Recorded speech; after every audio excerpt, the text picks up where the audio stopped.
Alright guys, good evening. We're going to be doing the commentary for Resident Evil Director's Cut finally.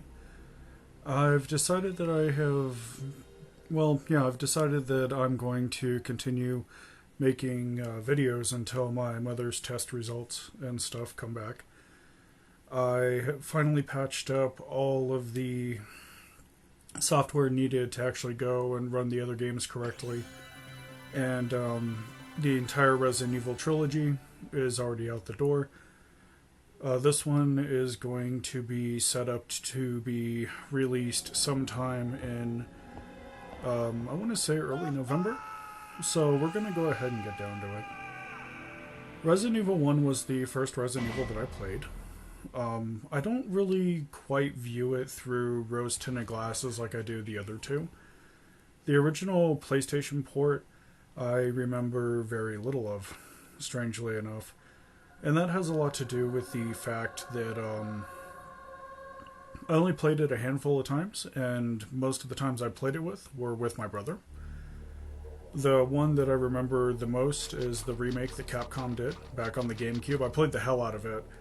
I played the original Resident Evil a fair bit, but not as much as the remake. So the problem with me doing the remake, I feel, would be me kind of going through and just kind of breaking off from the other two, which were done in the traditional PlayStation 1 style. So I decided to actually do the director's cut. And the cool thing about the director's cut is it's been so long since I've actually played it that I barely remember it. It was like a really, really long time, so in many ways I was pretty much playing it from scratch.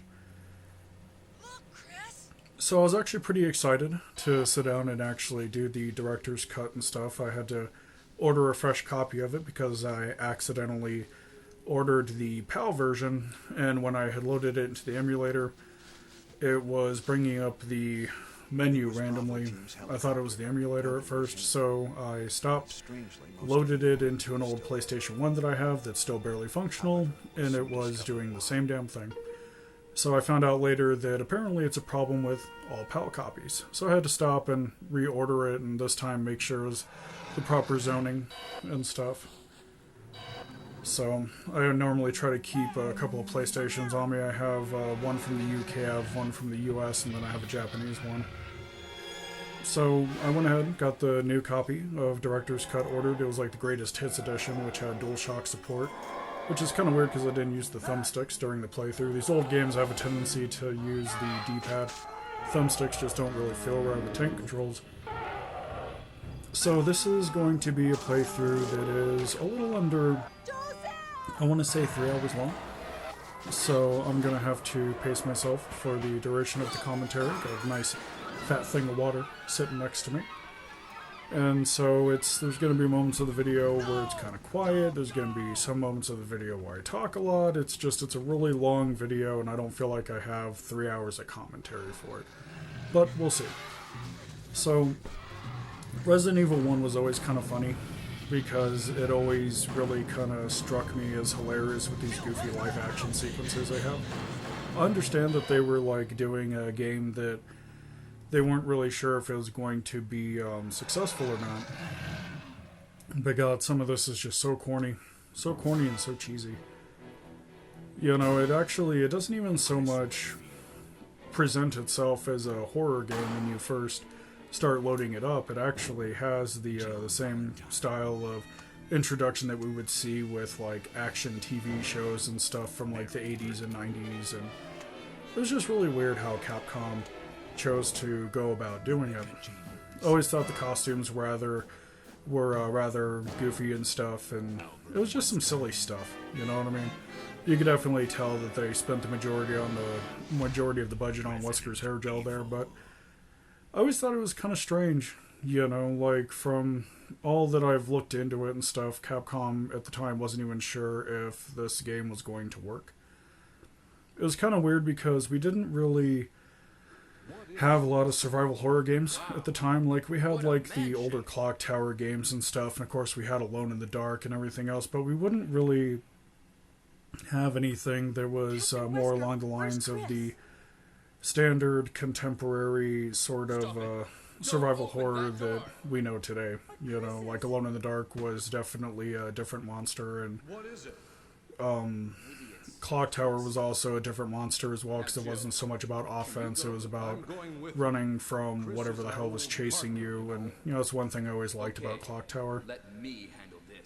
The one thing I never really got used to is when Resident Evil 1 came out, for the time the graphics were actually really good. These pre-rendered backgrounds were just really, really gorgeous, and I found that they were kind of like high contrast. It was like a lot of color popping off against white backgrounds, or sometimes the background would be like a really white marble kind of color, you know, instead of just like a flat white. Like, they tried to add a little bit of dimension to it, which is really, really nice. And I kind of like how they take some hallways and they make them like a bright color as well. You know, like Resident Evil 1, I feel, is way more colorful compared to 2 and 3. 2 and 3 have more of those. Like, they tried to be more realistic with it, I think. So they tried to go for like proper color shading and stuff, and mixing various colors together to get certain effects. Whereas with Resident Evil 1, it was like, this is just going to be a flat shade of this color, and it kind of makes it, to a certain lesser extent, it kind of makes it look cartoony. Like, the door is just like a flat kind of a brownish color, and I really thought, like, for the time, it was really nice. I remember seeing this scene as a kid and stuff, and it was kind of like blowing my mind. You know, like, I was getting ready to enter my teens pretty soon, and I saw this, like, this cutscene here, and I remember just looking at it and going, oh man, this is just really, really just kind of scary as hell. I mean, now these days, you know, I look at it, I'm like, oh god, that's so cheesy, but back then it was kind of a whole different world. I feel that I didn't really have much exposure to horror games because they just weren't really so much of a thing. Like, horror games, I feel back then were a lot more rare. Like, we had a ton of shooters, and we had like a ton of platformers and stuff, and of course sports games, but we didn't really have like a lot of horror games, I feel. Barry? What is it? Watch out! It's a monster! Let me take care of this. I remember as a kid sitting there looking at this scene and stuff, and thinking that these zombies were just kind of scary as hell, you know. And What is it? back when I had first played it, it was the original run of the game, which was incredibly hard. Like, zombies didn't take like 3 or 4 bullets to kill like they do in Director's Cut. Playing it on beginner mode, you know, they would just sponge up rounds kind of left and right. You had to be way more selective with your ammo and stuff, which, you know, is a part of what survival horror is. You know, you had to be selective with your ammo. You had to pick what you wanted to kill, what you wanted to run from. Some people like to show off, and they'd go and just like kill zombies with knives and stuff. It's where our knife runs come from. But I remember, like, as a kid seeing these zombies and being like really horrified. I was like, oh my god, this is scary. And now I kind of look at them now that I'm older and stuff, and I kind of just look at like how they're done and stuff, and it just looks so bad and so cheesy. And I kind of look at it and I'm like, oh my god, it just looks like an old guy in a really dirty coat, you know. Not like the zombies that we have like these days, where, you know, they're all wounded up, and the texture work on them is really, really amazing for what it is. I don't know what's going on. Well, it can't be helped. Let's search for him separately. I think the biggest thing that kind of sticks out in my mind the most about Resident Evil is it was one of the first games that I had played that actually had full voice acting across the board, all the cutscenes, just everything. And it was kind of weird for me because I hadn't really seen that at the time. Like, I think at the time when Resident Evil came out, I was still playing like a lot of Nintendo games. And then I was also playing a fair bit of Doom still as well. And, you know, Doom had like no voice acting. It didn't even really have dialogue at all. And then with Nintendo games, it's just like straight text, you know, like all the Mario titles and stuff. So when Resident Evil came out, I remember my brother getting the import version, and it was all in Japanese, but it was still kind of mind-blowing because I'd never seen a game just go out of its way to be like, okay, every single line is going to have voice acting. And I really liked that, you know, I thought it was really cool. It was even cooler when I got an English copy. it was just great because it kind of made me, like, at the time I was so used to playing games that didn't have really any sort of voiceover work whatsoever, that when I had experienced it, I was like, this is kind of like a movie. And I really liked that. Like, when I played Resident Evil 1, it literally felt like a movie from start to finish, because you have the voice acting and then you have that intro on top of it. So it felt like I was playing a horror game a little bit, but it felt less like horror and more like survival. And I think that's really kind of what set Resident Evil apart from all the other games at the time. Like, Clock Tower kind of pegged me more as a slasher film, where you got the killer chasing you and stuff, and you got to survive, and very much so a Scream and Nightmare on Elm Street mashed up with little tiny bits of Halloween vibe, with how some of the killers were like set up and stuff, and that was pretty cool. But Resident Evil was bringing new things to the they're bringing like new things to the field. Like, they had a full thing of voice acting. They had like full motion videos at the beginning, and then they also had not a lot of games at the time had CG cutscenes, which was really nice as well. The only thing, like, I could forgive all of this stuff in Resident Evil 1 because it's a really old game, and at the time it was actually kind of revolutionary for what it was. The only thing I did not like, and I will stand by this up until the day I die, I will die on this hill, the soundtrack for this game is horrible. I've heard multiple different rumors about it. Apparently Capcom hired a guy that was like claiming to be deaf and whatnot. Turned out the guy wasn't deaf, he's just really shitty with music.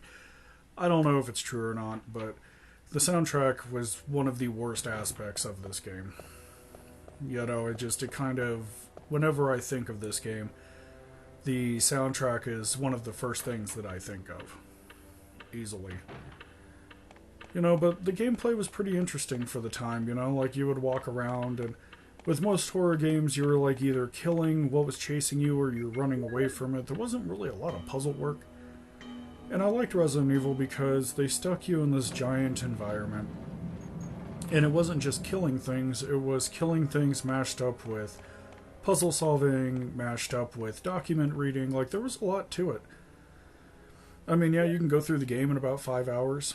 There's plenty of people that speedrun the hell out of it, and, they're able to beat it very, very quickly.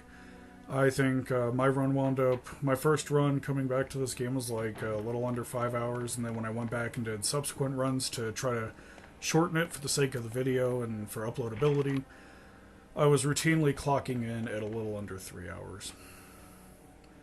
But your first time playing the game, going through and stuff, everything feels like a giant mystery, which I really liked. We didn't really have a lot of games doing that. Clock Tower was very much so in your face. Alone in the Dark, like, it was a little bit of a mystery, but Alone in the Dark also had like a lot of combat.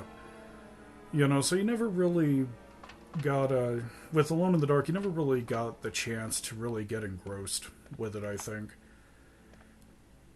With Resident Evil, you're in this giant mansion that has all these other areas that you can go and visit and stuff, and it's very mysterious.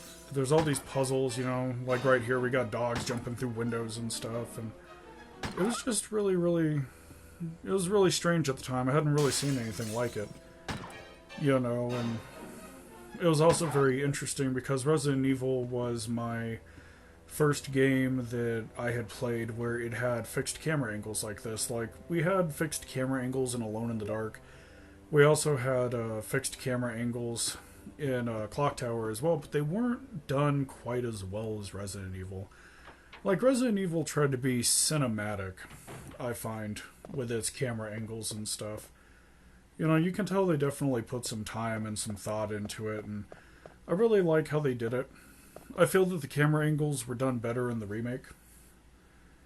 It's kind of interesting because a lot of the time when you talk to the people that worked on this game, they commonly state that the only reason they went off and they did the remake was because the original version of Resident Evil, they couldn't do what they wanted to do with it.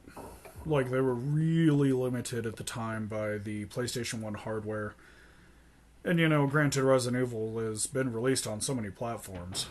It's literally graced so many platforms, but apparently they didn't really get the chance to do what they really wanted to do until they had actually gotten a hold of the GameCube and started moving, Resident Evil over to the Nintendo platforms for a little bit. But no, I think that Resident Evil was really good for the time, with all of its flaws and stuff, and I remember like falling into this trap right here. What's going on? And I literally thought it was the end of the game. I was going and checking doorknobs and stuff, and Is that you, Jill? I just thought it was the end. I was like, I'm gonna get smushed, and Barry's right there, and he helps you get out and stuff. And Capcom did like a lot of cool things with this game. I really enjoy it for what it is. Hurry! This way! Ooh. I apologize about the clinking ice in the background. It's hot as hell tonight, and I need the hydration. All that ice is just moving around in this huge ass tub of water I have. But I could tell that like Capcom was trying to do something new with Resident Evil. Like they had already. It's kind of weird because my fondest memories of Capcom are literally from all of the SNES games that they made. Like they had dominated 2D gaming really, really well. And so I had never experienced, I think up until that point, a 3D-esque Capcom game where it's like a character model, like a 3D character model moving around on 2D textures. But, pre-rendered backgrounds. And so it was kind of mind-blowing to me. Like, another thing I liked was, like, how it would show you opening the door and stuff, and it'd make you kind of tense a little bit. Because you could open the door and, we have a zombie here on the other side, and I think I would have been sweating it more if I was playing the original version of Resident Evil. My copy tragically got disc rot, so I wasn't able to use it. And then getting another original copy from the first run is actually really, really expensive. So I had to opt for one of the later editions that they had released, which, I was fine with. But no, it was just a really, really, just a ridiculously tough game, and I remember when Capcom had brought it up during an interview. I remember like reading through it and stuff in an old issue of GamePro. And they had talked about the only reason that Resident Evil was so damn difficult on the American side of things is because Capcom had believed that Americans just liked really hard games. Which, to be fair, throughout the 80s and 90s, we were pretty much munching on really hard games all the time with Ninja Gaiden and everything else. Those NES difficulty games were just kind of ridiculous, I think. And then, of course, you got Mega Man. And, gaming back then was just tough. They didn't really hold your hand like they do these days. Like these days with gaming, there's like tutorials and various modes and tons of assistance for the player. And then back then, when we had these games being released, it was just no hand-holding. You're gonna die. You're gonna learn to get better, or you're just simply gonna quit the game. Regardless, we still have your money. That's pretty much what that boiled down to. So my first, as a kid, my first runs of Resident Evil, oh god, I just thought that they were so damn difficult because zombies would just take tons of ammo to kill. And so when I decided that I was gonna do a Blind Gamer Longplays for this particular title, I had to sit down and say, okay, do I want the original, difficulty and stuff? Because they do offer it on the greatest hits version. I was like, do I really want this? Or do I just kind of want to have a more relaxed and smoother approach to the game where I can play it on beginner mode and have tons of ammo, just go around, kill things, solve puzzles, and just kind of showcase the game for anybody who's never experienced it before.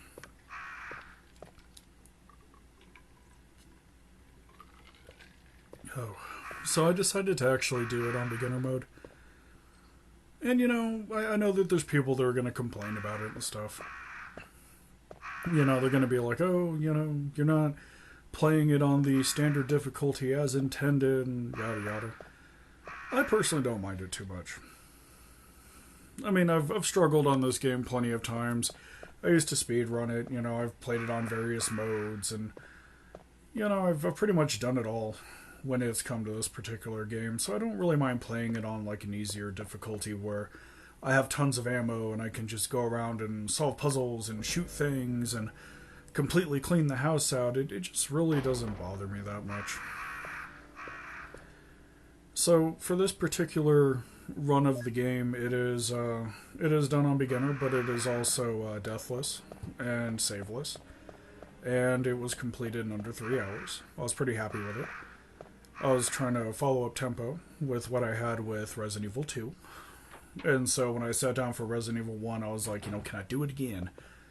And so what you're watching right now is, I believe, my third run of the game.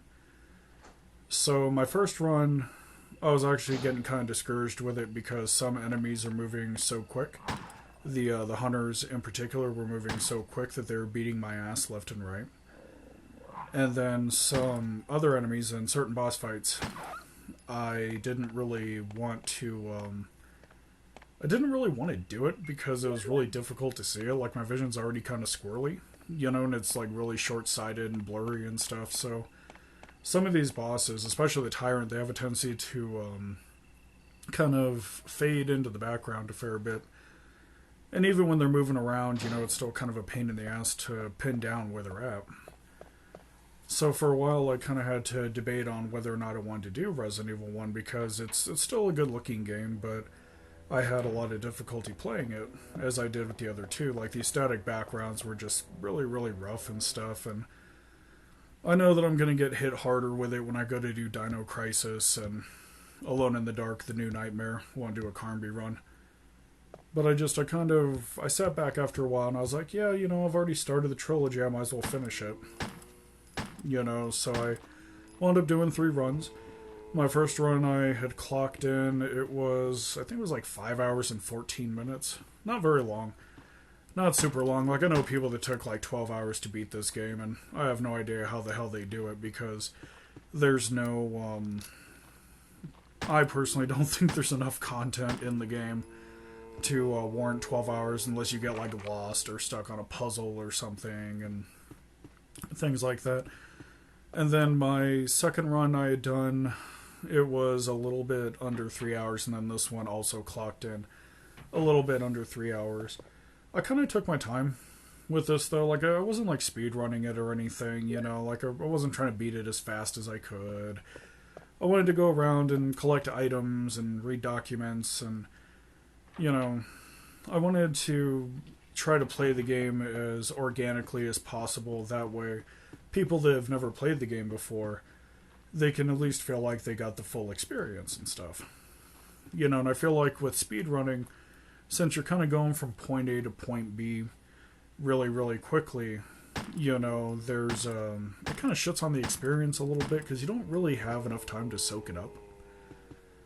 Like, you're not going and reading documents and collecting items and doing inventory management. You're just kind of going from point A to point B as fast as you can, trying to make everything as easy as possible. That way the run is still as fast as possible, and that's one of the reasons why I wasn't really kind of rushing through any of these titles.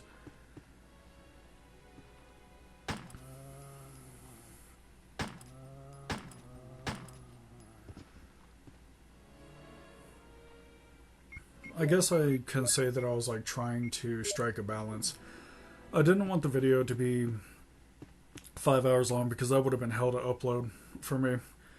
And then I didn't want it to be a speed run because I kind of felt like that whoever was watching it, they would have not had a chance to really soak it up and stuff.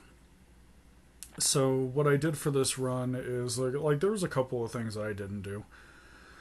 When it comes to the fight with Plant 42, I didn't bother making V-Jolt. I know how to make it. It's not hard. I just wanted to have the experience of that boss fight, of me like going in there and whooping the boss's ass, and then having Barry come in later and then save you when he has like the flamethrower and stuff.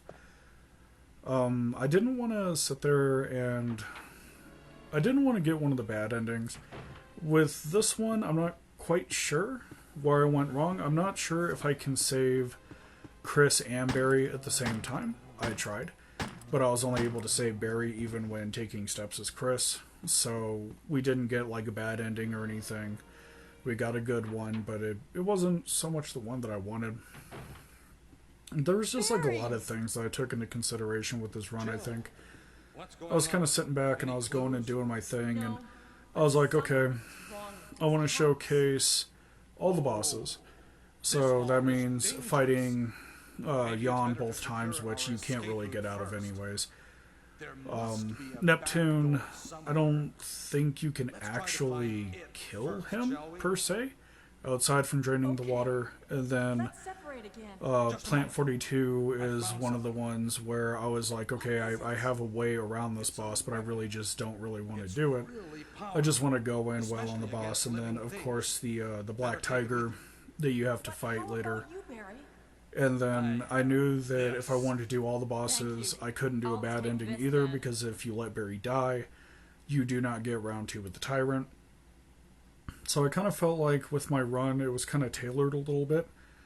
I felt like that I was having to go and just play in a very specific way to get all the bosses that I wanted to get and stuff. And this is also a max kill run. I think the only 2 enemies that actually survived was 2 chimeras that were chasing me down towards the end of the game. But everything else is pretty much murdered. I went through and saved as many people as I could. So Richard, literally, he goes and he's saved. I tried to save Chris to the best of my ability, but I think that since I was already on the path for saving Barry, that you don't ever get the lab key. I could be wrong, but, you know, feel free to correct me on it. So there was just like a lot of things that I was trying to do with this run.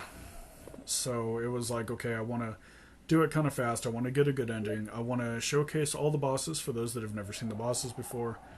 I want to collect as many of the items as possible. I want to collect all the guns, you know. And so a lot of that was like, oh, okay, well, you know, I'm going to have to go and collect the Magnum. I'm going to have to go and find Forrest Spare, because he's the one that has the bazooka on him. You know, there was just like a lot of planning that went into this video. I think the Resident Evil 2 was easily a much more easier experience to film, because I could literally do whatever. Most of the endings are literally locked behind which scenario and character you're playing as. So I just did an A run for that, so it wasn't really that bad. You know, I enjoyed it. But with Resident Evil 1, there's like a lot of things to consider. Like if you're saving Barry, when you fall down the hole, you have to wait for him to come back with the rope. If you leave without getting the rope, if you just decide to take B route, it screws you out of that entire ending. Another thing to take into consideration is, okay, so you go and you wait for him to come back with the rope. If you let him follow in front of you when you're down in the tunnels, well, mines, whatever you'd like to call them, that also has a tendency to neuter the ending. You know, it was a lot of stuff that I really just could not do in this run. I had to be really specific with what I wanted to do. I didn't want to play as Chris, mainly because I believe that, and again, I could be wrong here, I believe that Chris gets more health, but it sacrifices inventory as an end result. And I just didn't really want to do that. You know, like I knew that I was going to be hauling around a ton of items. I knew I didn't want to be hitting up the box, you know, a large amount, which is kind of screwed because I wound up hitting up the box anyways. You know, there's like segments of this video where I'm taking time out to literally combine all my ammo together, make a bunch of healing items, and you know, I played it like I would normally play the game if I was just kind of sitting down and relaxing and stuff and saying, oh, let's do a run of Resident Evil. You know, so it's literally me checking the map occasionally, because I do get turned around in Spencer Mansion a fair bit, with my eyesight being what it is and stuff. I do get lost from time to time. There are other times where I forget where I'm at, or I'll forget to do something, so you'll see me literally take like 5 minutes to run all the way back to the other end of the mansion simply because I just don't have it together. So I had a lot of fun filming this one. It's weird because when I sit down and I actually film these, what I do is, when I decide that I'm going to do the run that I'm going to record, normally two things happen. The first thing that happens is I come off of a run where I'm moving relatively fast, and while I have that memory, I want to go and do another run and film it. And then the other thing that I try to do is I try to get like a little bit closer to the monitor, well, TV that I'm playing on and stuff. So I'm incredibly short-sighted with a lot of this and stuff, so I try to get up on it when I'm actually doing the run. And that's because sometimes, like, when I'm really far away and stuff, for me, far away is like anything over 5 feet. My vision just goes to hell, and so I'll miss items. Like, I think in this run, I missed 2 entire salvos of Magnum rounds and a couple of boxes of shot shells because I was really, really far away. And I couldn't see it. So I was really kind of disappointed with that, but it's not the end of the game, I don't think, even though I wanted to pick up all the items, there are some items that I literally was like, oh, okay, I don't need these, and like I kind of had like a conflicting mindset because part of me was like, okay, I want to pick up all the items, and then there was like another part of me where I was accidentally holding on to extra keys because I was failing to use them on doors, especially the mansion key that goes and it allows you to get into the room that has the broken shotgun in it. Since I've already gone and gotten the shotgun already and then had Barry save me, obviously I don't need the broken shotgun anymore.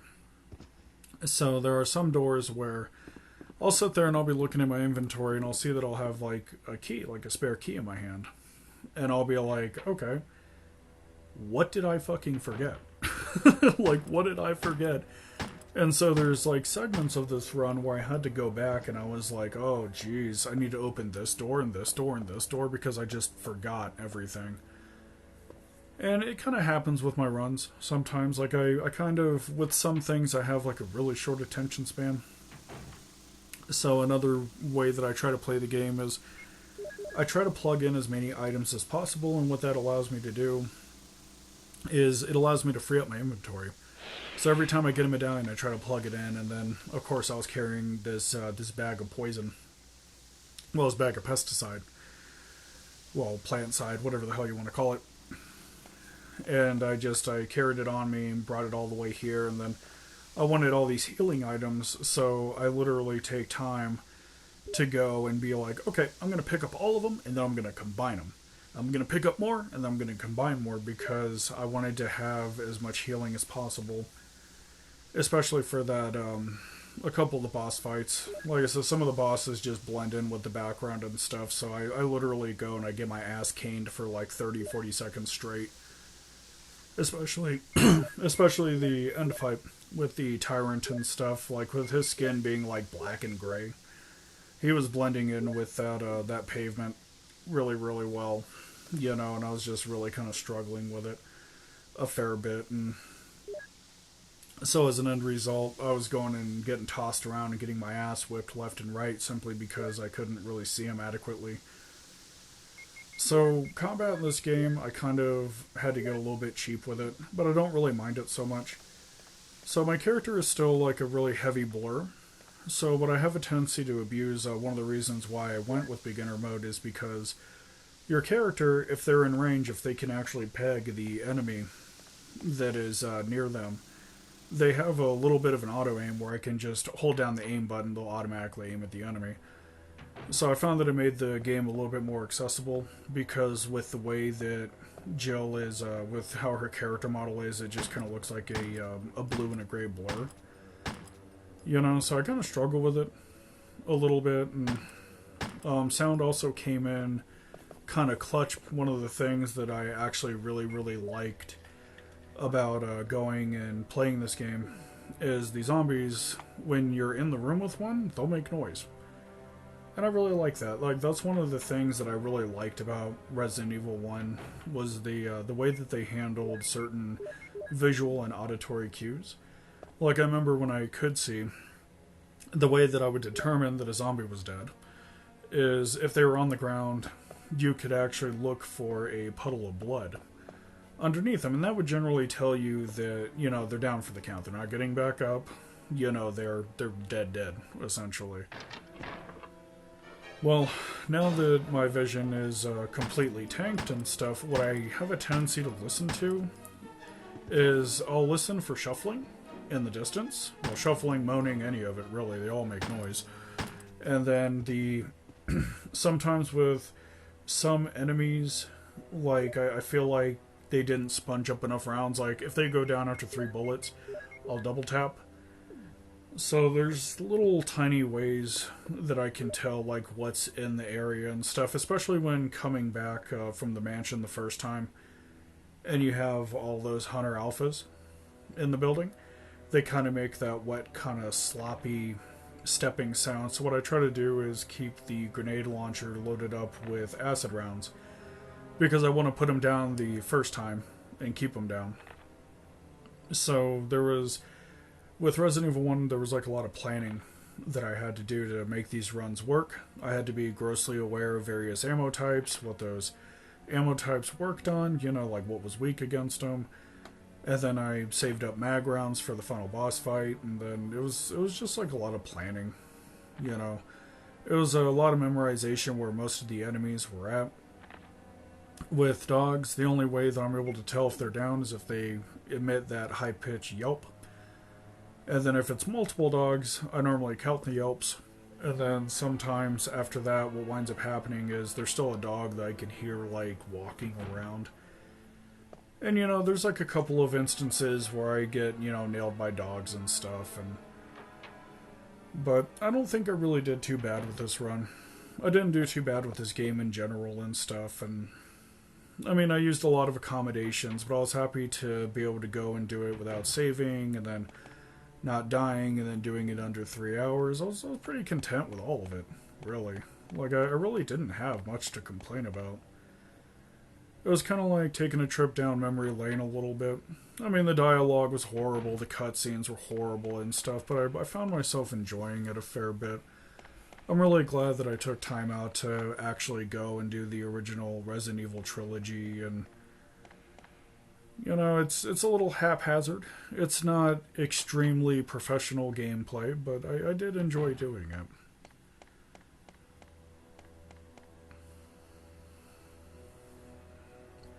I think the only real regret that I have is I wish my vision was a little bit better, because they actually had amazing art for this game. Some of these backgrounds that they did were just really gorgeous, like the woman with the picture that we just passed by, you know, really comes to mind and stuff. So I've always really appreciated the art for Resident Evil. They've always done a really good job. I've never really liked the soundtrack for the game. I always felt that 2 and 3 did the soundtrack better, but 2 did the soundtrack the best. But for Resident Evil, I've always really enjoyed the art and the scenery and stuff, and I really wish I could see it super well. You know, I really miss it. Just I kind of have a deep appreciation for it.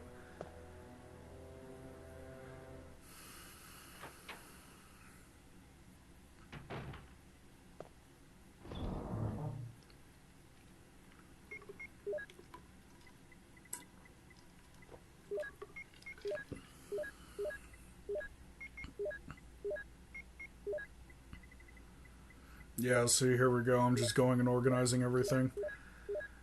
You know, and like, I'm at the point in the game where it's like I don't need a bazooka. I don't need a shotgun yet. You know, like the shotgun doesn't really get a lot of love in this run. I tried to use a pistol for pretty much everything. It's like an old mentality I have where when I was doing initial runs for Resident Evil back in the day, I never really knew when I was going to be getting extra shotgun rounds or extra bazooka rounds. So the bazooka was typically saved for bosses. Or I would have a tendency to use it throughout the entire end of the game as well for dealing with the chimeras and stuff, and sometimes some of the naked lab zombies that were walking around. But normally, if I was using it at the end of the game, it's because I had so many rounds saved up that I would never have to worry about it.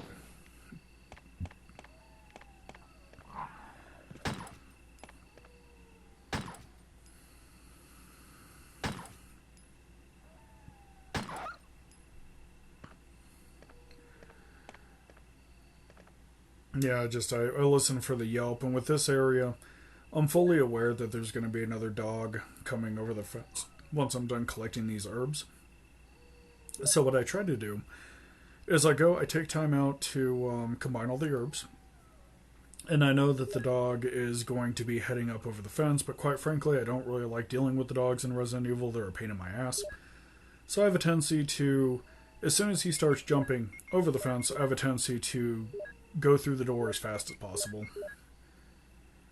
And I know that, like, technically speaking, I have enough ammo saved up, just from playing it on beginner mode where I'd be able to just sit there and gun it to death. It's just, I just don't like dealing with the dogs.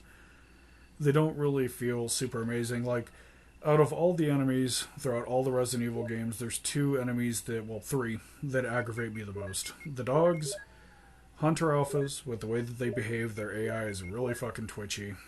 And I never really cared for the Chimeras either because I would try to kill them and they would just hang out on the ceiling all day. They were really aggravating in that regard. So all the other enemies I've always been really kind of okay with and stuff. Even the spiders, but the base 3 enemies have always really annoyed me a fair bit. And more herbs.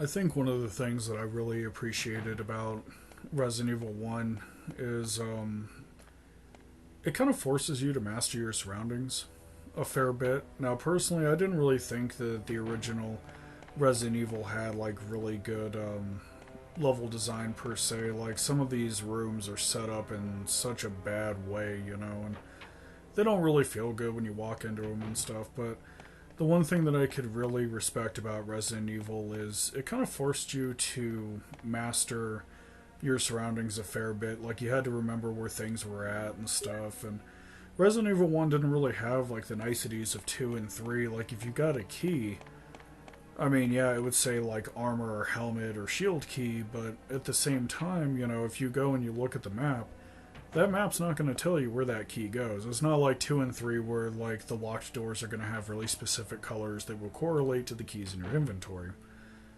So a lot of it was memorization, and then eventually what happens is you commit it to memory where certain keys go. So it's like, oh, I've got this key, it's all of the second floor. Or I've got this key, it's like 2 doors on the bottom, like first floor. This room in general with the tiger would always kind of screw with me because I would always feel like it was a second floor room for some reason. I don't know why my brain thinks that. I don't know where it comes from.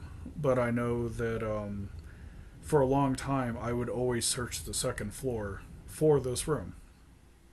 And it kind of became laughable after a while. I'd kind of be like, oh man, there it is. And, it's just kind of silly. The biggest issue I had with this game, and it's not even so much an issue with the game, I think it's more along the lines of an issue with me. So, what wound up happening was, I went ahead, I played the remake. I played the hell out of the remake. Like, I was getting all sorts of nice times and stuff on it. Like, back when I was a teenager, I would play the hell out of that damn thing, and I mastered it after a while. I had Resident Evil 1, 2, and 3 on the GameCube, Resident Evil 0, and they were the only games I had for like a really long time because I wasn't old enough to work yet or anything like that, so it was like, okay, whatever I got at Christmas or my birthday would sustain me for that entire year. So I would play it a lot on the GameCube. And so coming back after playing the remaster for so damn long, well, not remaster, my apologies, remake. After playing the remake for so damn long, what had happened was a lot of the puzzles in the remake and a lot of the changes they made in the remake, for some weird reason my brain seems to think is retroactive for this game. For example, going and when Jill goes and plays the Moonlight Sonata on the piano in the lounge, I was used to how the remake did it, where there was two pieces of sheet music to actually make the score. And so when I was going and, playing this game, I was like, okay, I've got the music in my hand. Where's the second part of it? And it just screwed with me horribly. Like, I spent so much time confused on this damn game, and that's why I had to do so many runs of it. Like, literally, I was sitting back and doing tons of runs because I was sitting there going, this is not like the remake, guys. I think I'm going to have to do a little bit of relearning, and the thing that I wound up learning the entire time that I was doing this was that this is a much simpler game. And with me, oh man, the last time I touched this game was probably 20 years ago? It's a long time to be doing anything, really. So I had to go through, unlearn a bunch of things, relearn a bunch of things, and it was kind of funny because I thought that it was going to be more like 2 and 3, where I could just jump back into it and all that memory would come flooding back. Oh no, no such thing. So I was going and doing multiple runs, and my first run was the roughest, and then with my second run, it was easier to remember, and everything was becoming a lot more smooth, and it was just easier to go through the entire game. And then with my third run, I struck tonight while the iron was hot and stuff, before I started recording this commentary, I had played the game beforehand.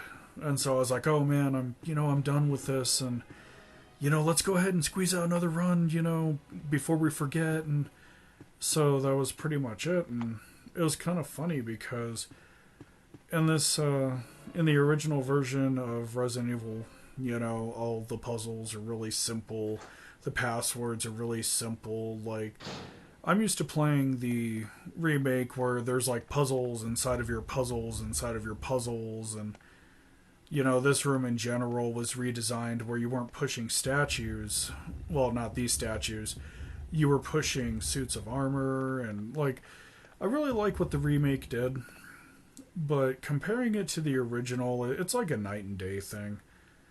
They literally went and tweaked and tuned everything, added whole new areas. I was completely gobsmacked while I was sitting back and playing this. For the first couple of times, I was like, my god, it's so simplistic. And it was at that point I realized how much they added to the remake. We have whole new areas, new enemies, just all kinds of stuff. So coming back to these older titles is somewhat refreshing because, well, actually I wouldn't even say it's somewhat refreshing. I think that I would say that it's very refreshing because what winds up happening is you go and you look at it, and you're like, oh man, this is really simplistic, and it's not too complex, and you don't really feel like you're kind of trapped in this turnstile of multiple puzzles. You're kind of like, oh, okay, well, I can't do this puzzle yet because I'm missing a single item, so I can come back later, What and happened? just all kinds of stuff. And so I was actually pretty happy running Resident Evil 1 again. It felt like the first time for me. It's kind of weird because it feels familiar, but it also feels very new, very fresh because it's been so long. So seeing a lot of these cutscenes, especially this one right here, it's so bad, it's so cheesy, and yet I found myself smiling. Oh no, I should have brought some with me. No I was problem. smiling a I'll lot, go and get watching it. this cutscene. It just kind of creeps across your face, and it's straight nostalgia, and I love it so much. Then you got that old kind of that old style of chunky, dithered PS1 graphics. It's really nice. I love it for what it is. I mean, yeah, sure, these graphics are shit by today's standards, but I still enjoy them. I have to explain to the newer generations sometimes. Like, they'll see these games and they'll ask what this kind of weird ass checkerboard pattern is, and I have to explain to them that it's dithering. And then, like, they'll ask, what's dithering? And it's like when every other pixel, more or less, is left unrendered because they're hoping that the garbage quality of composite video will blur it all together. It's kind of interesting to see what tricks they employed back in the day just to make stuff like this work. Consoles used to be really, really simple and low spec hardware, and nowadays you've got like 80 million pixels that make up a single character's eyeball, but back then we had simple visuals, and I actually really like it. I think Resident Evil kind of reined that in for me because it's not a super early 3D game, but it's a pretty early 3D game for the most part, with very simple character geometry and things like that. I always thought it was kind of funny because when you look at the characters for Resident Evil, like, they have like their little stars badge, right? Especially Barry. And the thing is even when zoomed up, you cannot tell that it is a stars insignia. But you know what it is because, you would view it in the manual or things like that. The stars insignia would only be made of a couple of pixels. It wouldn't really be legible. But, you kind of knew, and that's what made it great. It's kind of like playing old 16-bit games and 8-bit games back in the day. It's like, 8 pixels made a plumber, more or less. Not just any plumber, an Italian plumber, and it was really interesting how we went about going and doing things, and I still think the game looks beautiful to a certain lesser extent.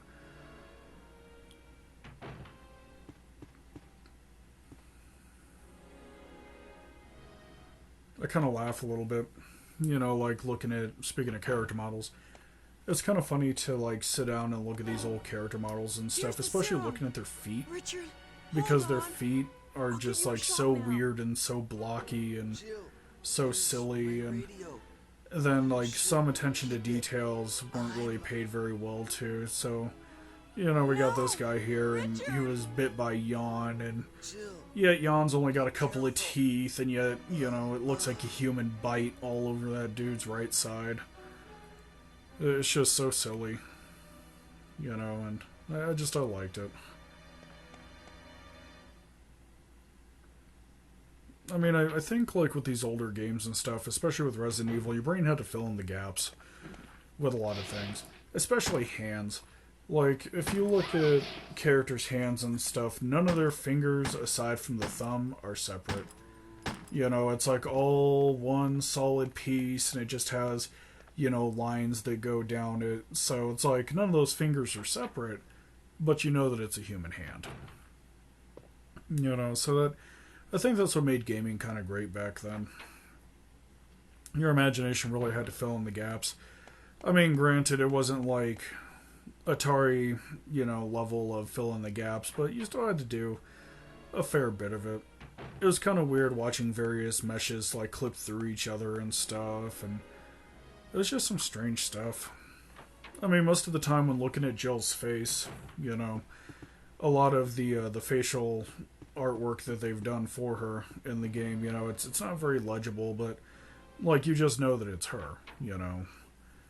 Same thing with Chris and everything else. And one of the things that was actually really great, I think, and I don't really get to see this too often anymore, I don't really see it in modern gaming at all, actually, is the characters, since they didn't really have facial expressions that you could like easily read and stuff due to limitations back then, they would talk with their hands a lot. And I kind of missed that a little bit. Like those older games and stuff, like they had to use body language a lot more because they just were really limited with what their characters could express.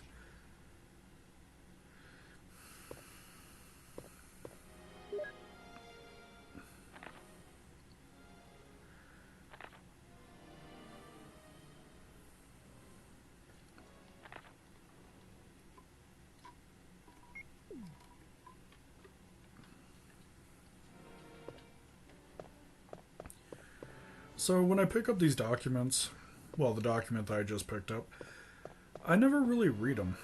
I can't read them. You know, like my vision's so damn bad that, you know, I literally just don't have the capability to really read them well anymore. Initially, I had debated for like a really long time, you know, like doing the runs. I knew that I was going to be doing runs without commentary, and then I knew that I was going to be doing runs with commentary, and so I kind of sat back and I was like, okay, well, if I'm going to be doing runs with commentary, do I want to read all these documents? You know, I thought about it for a while. I was like, you know, that would actually be really, really cool. I was doing Resident Evil 3, and I have a version of a commentary that is still sitting on my phone, where I had like tried like hell to literally go and read all the documents. And it wasn't happening. It was not happening at all. And so I was like, you know, I'm comfortable playing the game, right? I'm comfortable playing the game and beating it with very poor vision, but when it came to actually going and reading documents, that was it for me. Even the map here is just a really huge pain in my ass. I had to sit really close to it, and those 4 buttons at the top, the only reason that I'm able to use any of those is because I have it memorized on what they do, you know, and so I was like, okay, you know, I can kind of get around this and stuff. There was a lot more I wanted to do with these games, I think. Like, I wanted to literally go and I would want to read the documents, and then I would want to, like, discuss the documents and, like, cover lore and stuff. But I kind of sat back and, like, as I struggled to read the documents, I was like, okay, you're going to be able to play these games. You're going to struggle a fair bit, but documents is really where I kind of draw the line. And so I was like, you know, I'm okay with that. You know, like, I'm fine with that for the most part.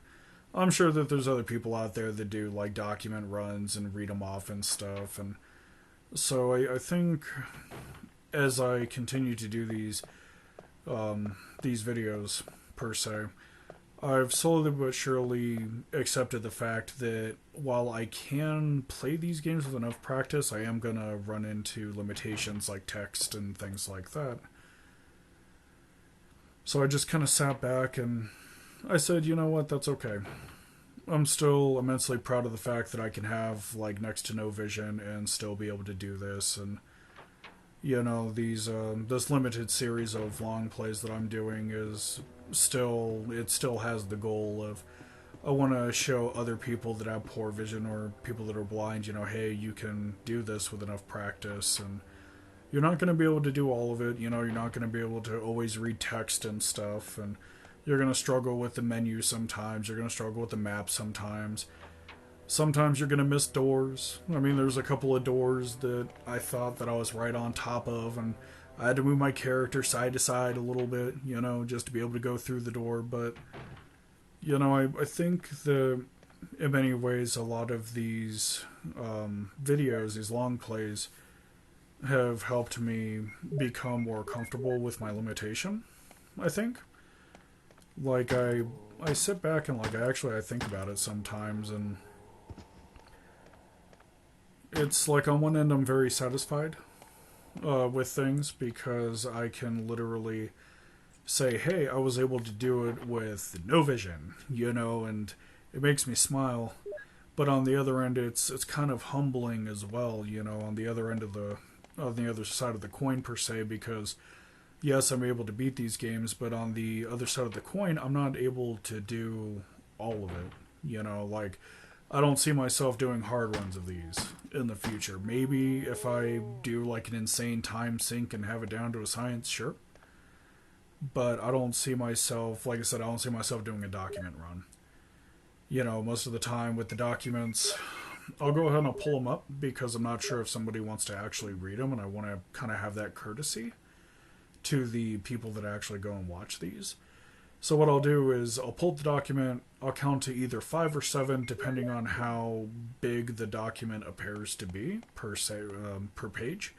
If it's a shorter page, 5 seconds. If it's a longer page, 7 seconds. And so what I do is I just count and flip, count and flip, count and flip. And so that's kind of how I've learned to bridge the gap with a lot of these games and stuff, because I still want the viewer to enjoy themselves and be like, oh, hey, you know, they have the documents up and, you know, I can go and I can read them. But at the same time, I myself can't read them. So I try to make it accessible enough for me to where I can actually pull it up for you guys. But at the same time, I want to make it accessible for you by holding it up, giving each page enough time on screen so whoever is going and watching these long plays, you know, they can sit there and actually have time to read it. Another thing that I've actually considered doing as well is I had a viewer come in who was deaf. And I'll be honest with you, I don't really, and this is going to make me sound horrible, that's fine, I don't see a lot of deaf people. So I see a ton of blind people in my state because people have like cataracts. Like the desert sun has a tendency to just eat the holy living hell out of your retinas. Like people in my state do have vision issues a lot of the time. But I don't really see a lot of deaf people. So what I've actually decided to do is the app that I use to record commentary, it also does text as well. So I can literally use the audio file to bring up what's essentially subtitles. And I have intent to go and start adding subtitles to the videos and stuff. That way, if somebody is watching the video, like if they're watching the commentary video and they're completely deaf, they still have stuff to read. So I've been thinking about going and doing that. I've got a couple pieces of commentary that actually have the subtitles and stuff on it ready to go and stuff, and it'll be really easy to plug into YouTube. So if I'm able to keep making these videos, which I would like to do, you know, I'm really hoping that the future is favorable towards my family and I in the future, enough to where I can actually have some leeway to go and continue doing these vids. I would like to try to make them accessible to deaf folks as well, so they have something to read, so they know what's going on, they know what I'm saying. I think I'm going to have to be picky with transcription. I'm going to be using the one for my recorder app because it's very accurate. I know that YouTube has auto-transcribe for a lot of things, but auto-transcribe gets the sentence all sorts of levels of screwed up after a while. It mistakes entire words. It's not effective enough to be something that I want to use. So with a lot of these videos, I've actually had, for lack of a better term, accessibility on my mind, and it's like, okay, well, for blind folks, there's not really much I can do for the commentary because the commentary is already in an audio format, you know, so they can just go and listen to it and be okay with it. But for the deaf, I wanted it to be more accessible. So I've started it, you know, I've started the process for it and stuff, and I've been thinking more on accessibility for a lot of these videos for a while now. It started off with the initial format, like I was doing 720p due to limitations in my recording setup, as well as keeping it accessible for like mobile platforms, because 1080p videos on like a cell phone screen, they don't really look that good. They artifact a fair bit. And so 720p, it's not too big, it's not too small. It's just right, essentially. So we got the mobile users squared away. And then the blind folks are already squared away because audio. And so I want to get the deaf folks squared away with transcription and stuff. Like, when I try to make these videos as accessible as possible, like, even if I only have, like, 20 views on each video, you know, it doesn't matter if it's just 20 views or, like, 200,000 views. I still want anybody that comes in to watch or listen to these videos, I still want them to have, you know, max accessibility for them. So it's something I've been thinking about. I'm not sure if YouTube's going to allow me to add a transcription file to the other commentary vids, or if I have to do a whole new upload. I just have no clue. I'm still in the process of learning about it, per se. I mean, I've been dumping stuff on YouTube for a while now. Anybody who's remembered this channel back from like 2019, it basically started off as an archive. What had happened at the time was I had a ton of clips on PlayStation, Xbox One, and Nintendo Switch. And at the time, I think Microsoft had announced that they were cutting back the amount of storage capacity you could have from 10 gigs to 5 gigs. And so at the time, I hadn't really thought about it. I was like, oh, that's okay. And then I learned that I was over the limit. And so it was actually a friend of mine that was like, hey, you've got a YouTube on your Gmail account. Why don't you use it? And at the time, the joke was, well, I'm not a YouTuber, John, you know, and I was trying to be a smartass about it. So these long plays are kind of like my first attempt at learning how to edit and render videos and do commentary. I'm still looking into things like adding transcription. Another thing that I'm looking into is I guess like a promotional image of sorts, like the image that you see when you click on the vid, you know. I want to learn how to make those, but with these videos being an insane time sink, I don't have time to do art on top of it. I don't have the vision to do art either. So I'm trying to up the production quality for these vids a little bit. It's not going to be professional grade by any means, but over the time that I have been making long form videos, I've learned how to edit successfully. I've learned how to do transitions and, you know, title cards and just like all kinds of stuff. I mean, it's really been a hell of a journey, and I'm actually really glad that I've been taking it because it's helping me build a skill set. So these long plays have actually been doing a lot of things for me. You know, they're helping me get more comfortable with a lot of my limitations and stuff. It's teaching me how to go and edit videos and stuff, and it's teaching me a lot about YouTube. I know one of the things that I'm currently having to learn about is copyright. Because with some of these long plays, especially the kids line that I've been working on, a lot of them are Disney games, and so they'll have Lilo and Stitch. I did a run for, and they blocked it because Lilo and Stitch actually, for the final cutscene, has a cutscene stripped straight from the movie, and so they blocked the video outright. So now I'm having to learn about like copyright laws and what constitutes as fair use, and I've really been learning a lot over like the last 3 or 4 months. You know, it's been kind of like a non-stop thing, and I'm pretty okay with it, I think. I'm getting in the habit of replying to people's comments, liking comments, things like that. Like, it used to be that I'd never pay attention to comments whatsoever. I wiped out all the comments the other day if they were more than, I think it was like more than a year old. Because what wound up happening was I wanted to sit there and reply to comments, but I was grossly unaware that I was getting comments and likes and everything else. So I'm getting in the habit of replying to comments, saying thank you for things. You know, I'm really kind of like learning everything at a very kind of a non-stop pace, and I like it. I'm enjoying it. I'm grateful for the support that I get and stuff when I go and do these games, and you know, I appreciate people being here.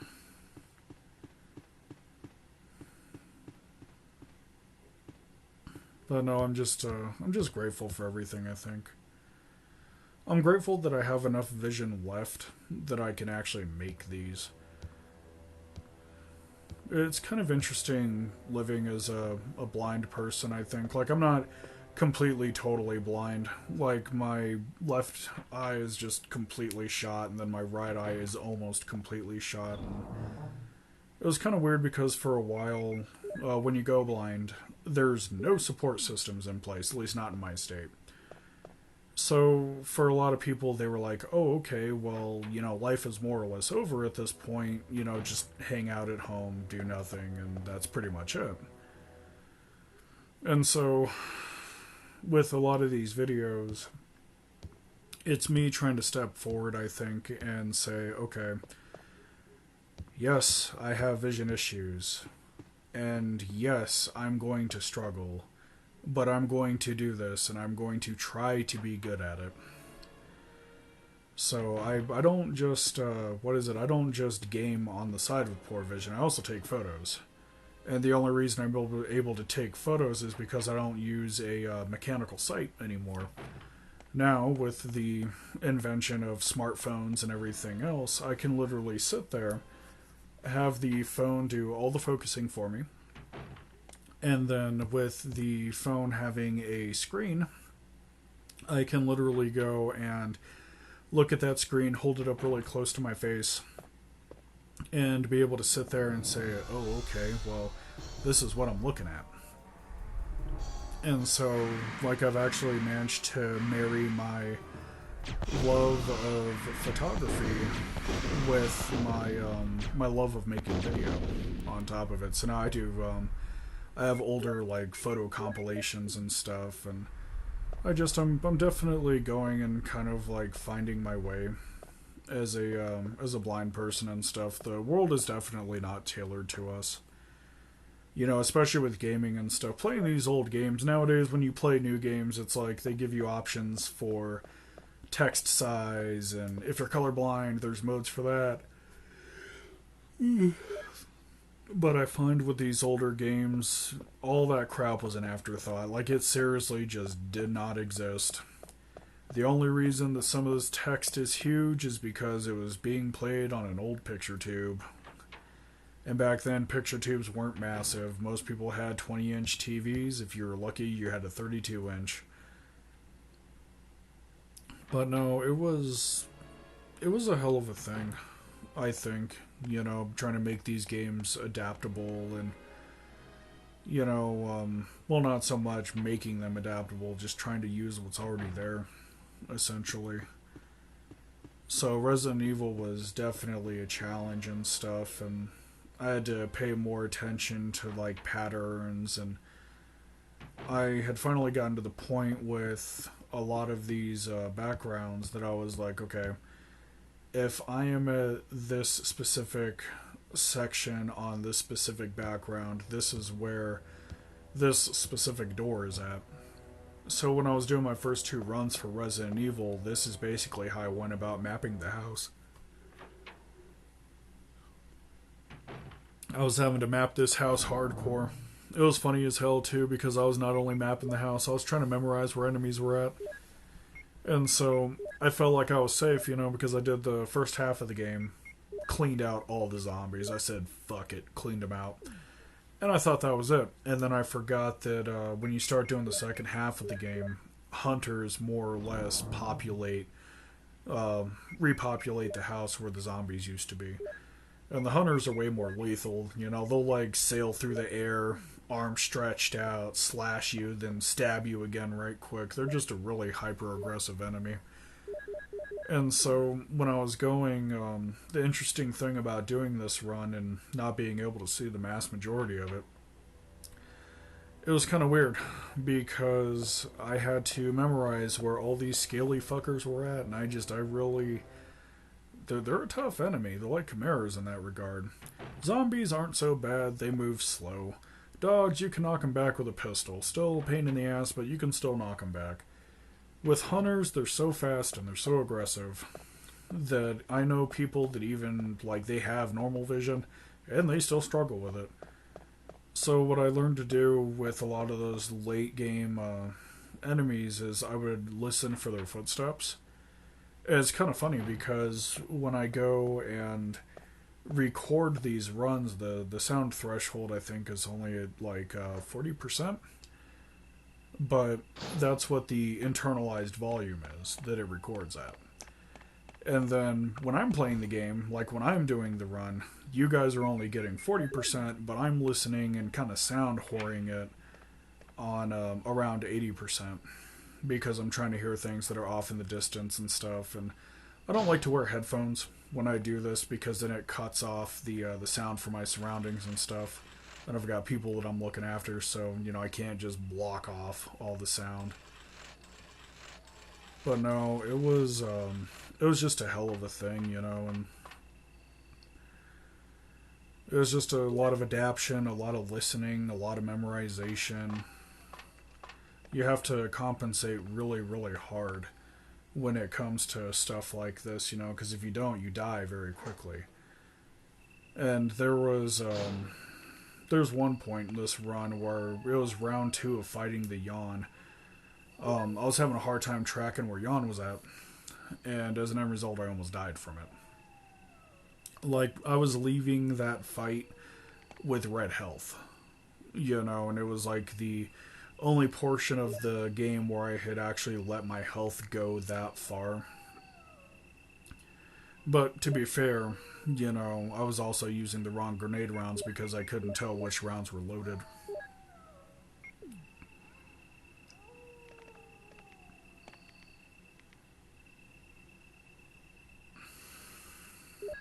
So, I'm sitting there collecting these herbs, and I can hear a dog, like, walking around.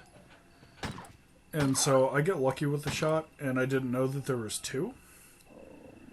So what I typically do is, they have, like, the pitter-patter of, like, their little feet and stuff. And I listen for that high-pitched yelp. It's just, you have to pay attention to it so much. The only reason I'm able to answer the radio is because there is that little chime that plays that lets you know, hey, it's time to answer this. And then I have the button for the radio memorized in the menu, so I can just open it up, press the D-pad a certain amount of times, tap X, and then just have the radio. Brad? Brad!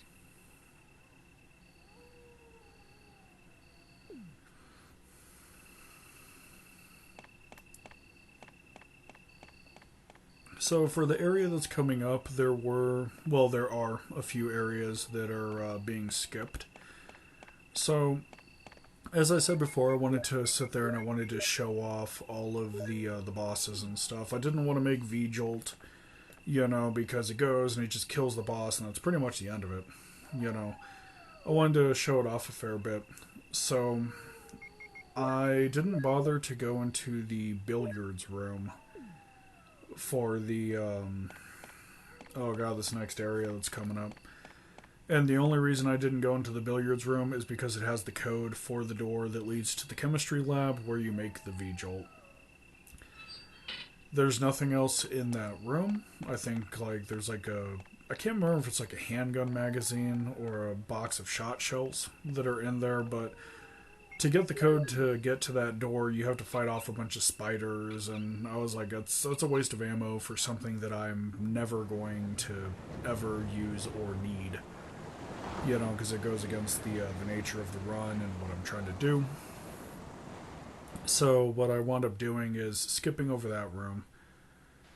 And I don't think there's any other rooms that I had actually skipped. I wound up going in all the rooms in the labs and stuff, but yeah, for the billiard room, it's just I didn't want to fight off a bunch of spiders trying to get a code that I was never going to use. It just kind of seemed like a waste of time, I think.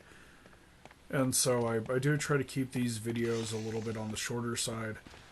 Resident Evil I get really lucky with, strangely enough. PlayStation games in general, for about an hour of gameplay, recording at 720p with 60 frames, it's about, about 6 gigs of data.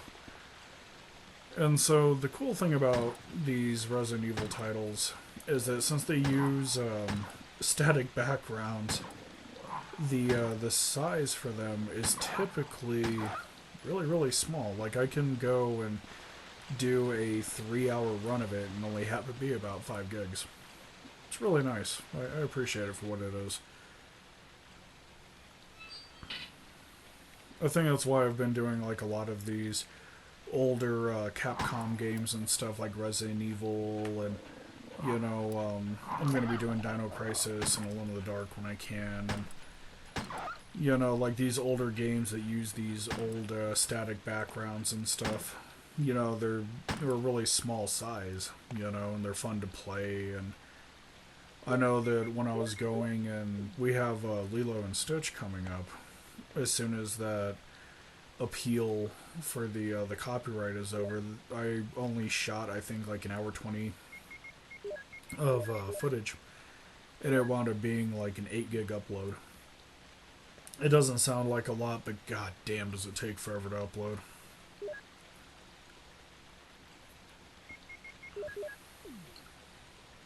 So I think one of the main issues is that I try to, I find that when I do uploads to YouTube and stuff, it doesn't matter how fast my upload speed is, it still takes forever. You know, like I can have 20 megs of upload speed and be like, right, let's go ahead and do this, and for some reason it just takes a really long time. It's like I have 20 megs of upload speed, it acts like I'm uploading at like 2 megs. It's very, very strange. So that's like one of the main issues that I have with doing some of these long plays is the games get very big very fast.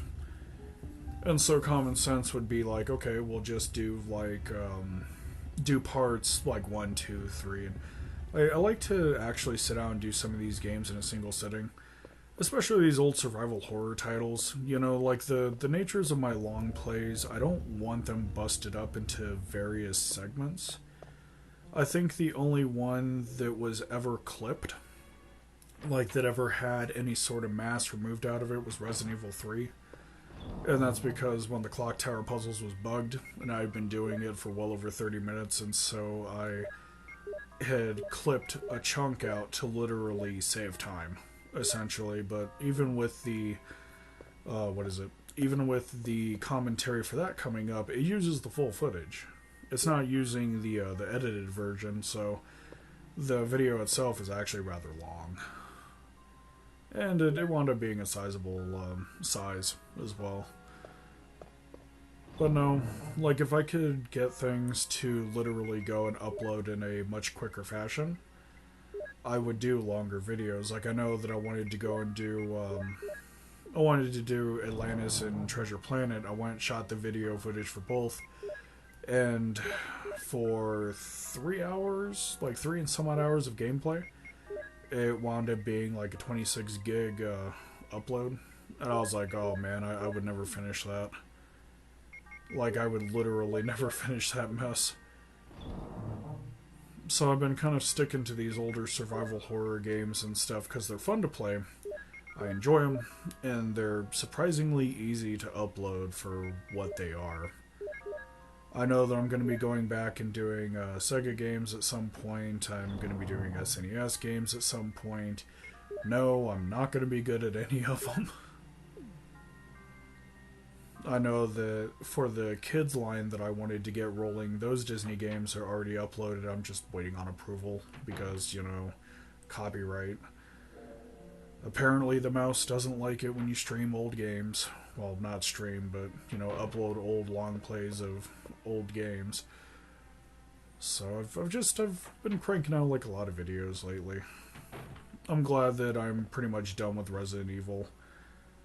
I wanted to do Silent Hill. I'm a really huge Silent Hill fan. I always have been. Silent Hill, Alone in the Dark, and Resident Evil have always been my bread and butter survival horror games. I like Clock Tower a lot as well, but not as much as the other three. But Silent Hill, I find I can barely play with a guide. Like, Silent Hill's visuals are so fucking insane that I literally have to sit down and be like, okay, this is going to take me forever to do. Like, I'm in the middle of a Silent Hill run right now. I've been working on it for 2 weeks. I've only been playing it 9 hours, and I just struggle throughout all the fog effects and everything else. And Like, I would love to do a long play of it. I don't really think I'd be very effective at it, with as hard as I'm struggling with it currently. The camera has a tendency to fuck me up a lot as well. Like, I understand why the camera is the way that it is, but it's in such a way that it's not accessible for me at all, at least with Resident Evil and its static backgrounds. I can literally sit there and be like, okay, this is where I'm at. But with Silent Hill, the camera is way more dynamic and it shifts and like it does all kinds of interesting things, but it kind of results in a painful experience. So I'd love to do Silent Hill, but I don't think it's going to be in the cards, unfortunately. There's the V-Jolt room. I always thought it was kind of funny coming up on this hive here with these insects and stuff. It's always like a real quick mad dash to go grab the key and get the hell out. And then, you have this army of insects that just come swarming out at you. I always kind of laughed a little bit at that. I always thought it was really, really funny and stuff.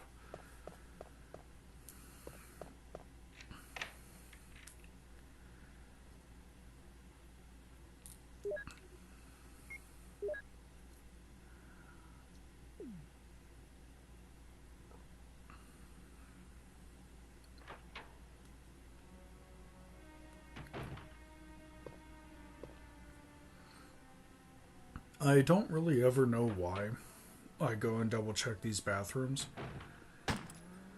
I think that it's a habit that is left over from the remake, because the bathrooms in the remake normally have pretty good stuff in them, and then one of them's got like a zombie that's sleeping in the tub. But with this with the original version, there really just isn't much in there. Sometimes it's a zombie, but most of the time it's nothing.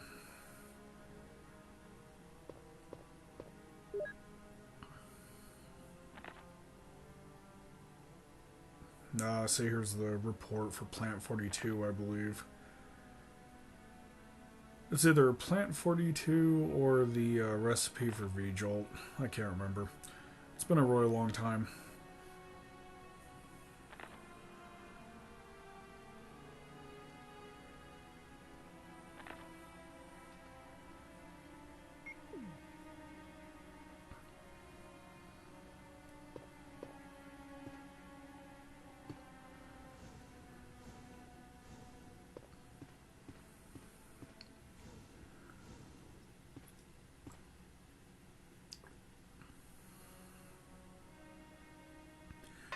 So for a lot of the changes they made when they did the remake for Resi 1, I felt that I felt that all the changes were instant overhauls. Like the thing that kind of screws with me a fair bit is I really liked the fight with Neptune, I think, in the remake a hell of a lot more. Coming up on Neptune here, I always felt that, going back and looking at this older title and stuff, I always felt that the fight for Neptune was very underwhelming. I don't even really consider it a fight at all, per se, because you literally you get a cutscene of, Neptune and Neptune's kids more or less coming up on you. And by the time you get the cutscene, you're already in front of the door that you need to enter to literally go and drain all the water. And then basically killing Neptune. So I always felt it was kind of weird because I don't really consider Neptune a boss fight, per se. Like, a lot of people regard Neptune as a boss fight, but I personally don't. You go, you drain the water. You walk out, Neptune's flopping around out there with their kids and stuff, and then you just kind of leave the area, you get your key. You get a couple of boxes of shot shells, a couple of handgun magazines, and then you're pretty much out of there. There was like a lot of enemies, I think, in Resident Evil that were like meant to be bosses, but didn't really feel like bosses. I know that even playing on like normal difficulty and stuff, Plant 42 is really not that hard. Killing Neptune, really not that hard. I think the only enemy that actually feels like a boss, like an actual true blue boss, is the Tyrant. Which, you know, with him being the final boss of the game, I would kind of expect nothing less.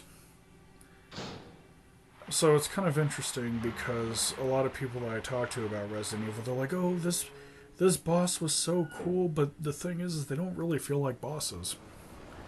And I kind of struggle with it a little bit. You know, like with Plant 42, it's like, oh, just go in and pelt with grenades till dead. And then with Neptune, it's like, just drain the water, Neptune's dead. You know? It felt really weird because, like, I think what Capcom's dev team at the time was trying to do was, I think they were trying to do, for the quote-quote harder bosses, I think that they were trying to have a two-tier approach to it. It's like, on one end, if you have the ammo, you can literally just go and blast them down to bedrock and be done with it. But on the other end, like with Plant 42, if you don't have the ammo and you don't mind like a little bit more of a puzzle, you know, you can literally go and just go make V-Jolt, go dump it on the roots, which is in a room down here that I'm currently in. And then, you know, kill the boss like that. You know, and then with Neptune, I, strangely enough, have actually never been able to kill Neptune with a gun. I'm not even sure if you're supposed to kill Neptune with a gun, per se.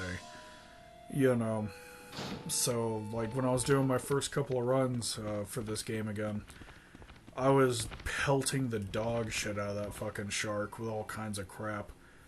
And they just weren't dying. Eventually I just said, fuck it, drained the room and called it a day.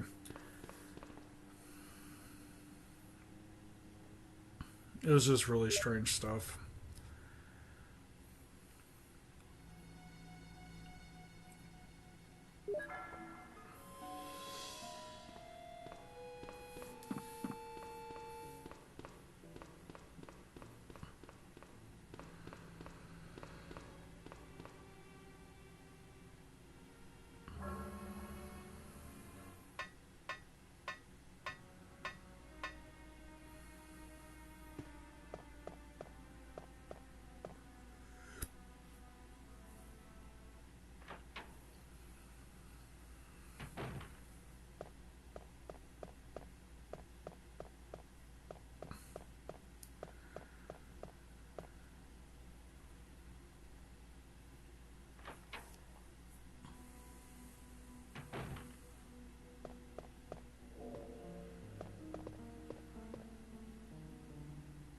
And now here I am.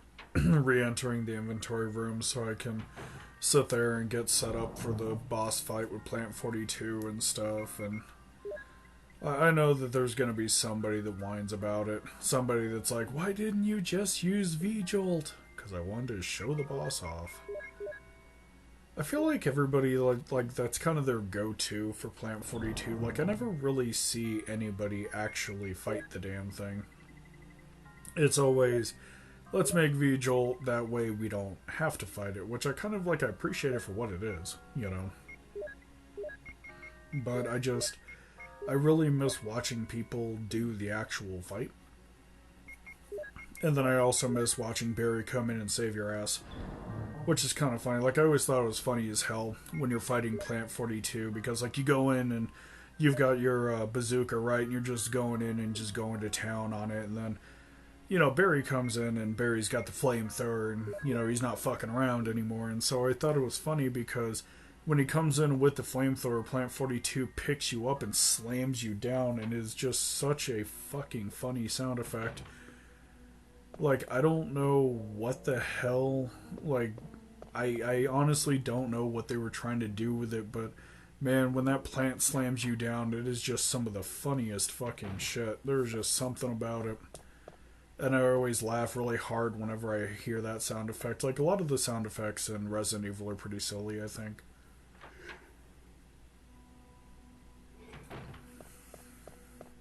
Some of the sound effects later on in the game literally sound like they were made with silverware, like tapping spoons together. especially when you start hearing the chimeras skitter around and stuff. It's funny as hell because it literally sounds like there's two spoons just being tapped together and stuff, and it just sounds really, really silly for what it is. I mean, I understand that, like, not every sound effect's gonna be a winner, but I just kind of laugh every time I hear it. The screwed up thing about it is it's not even intentional. Like, I don't sit there and listen to it, like, I'm gonna laugh at this.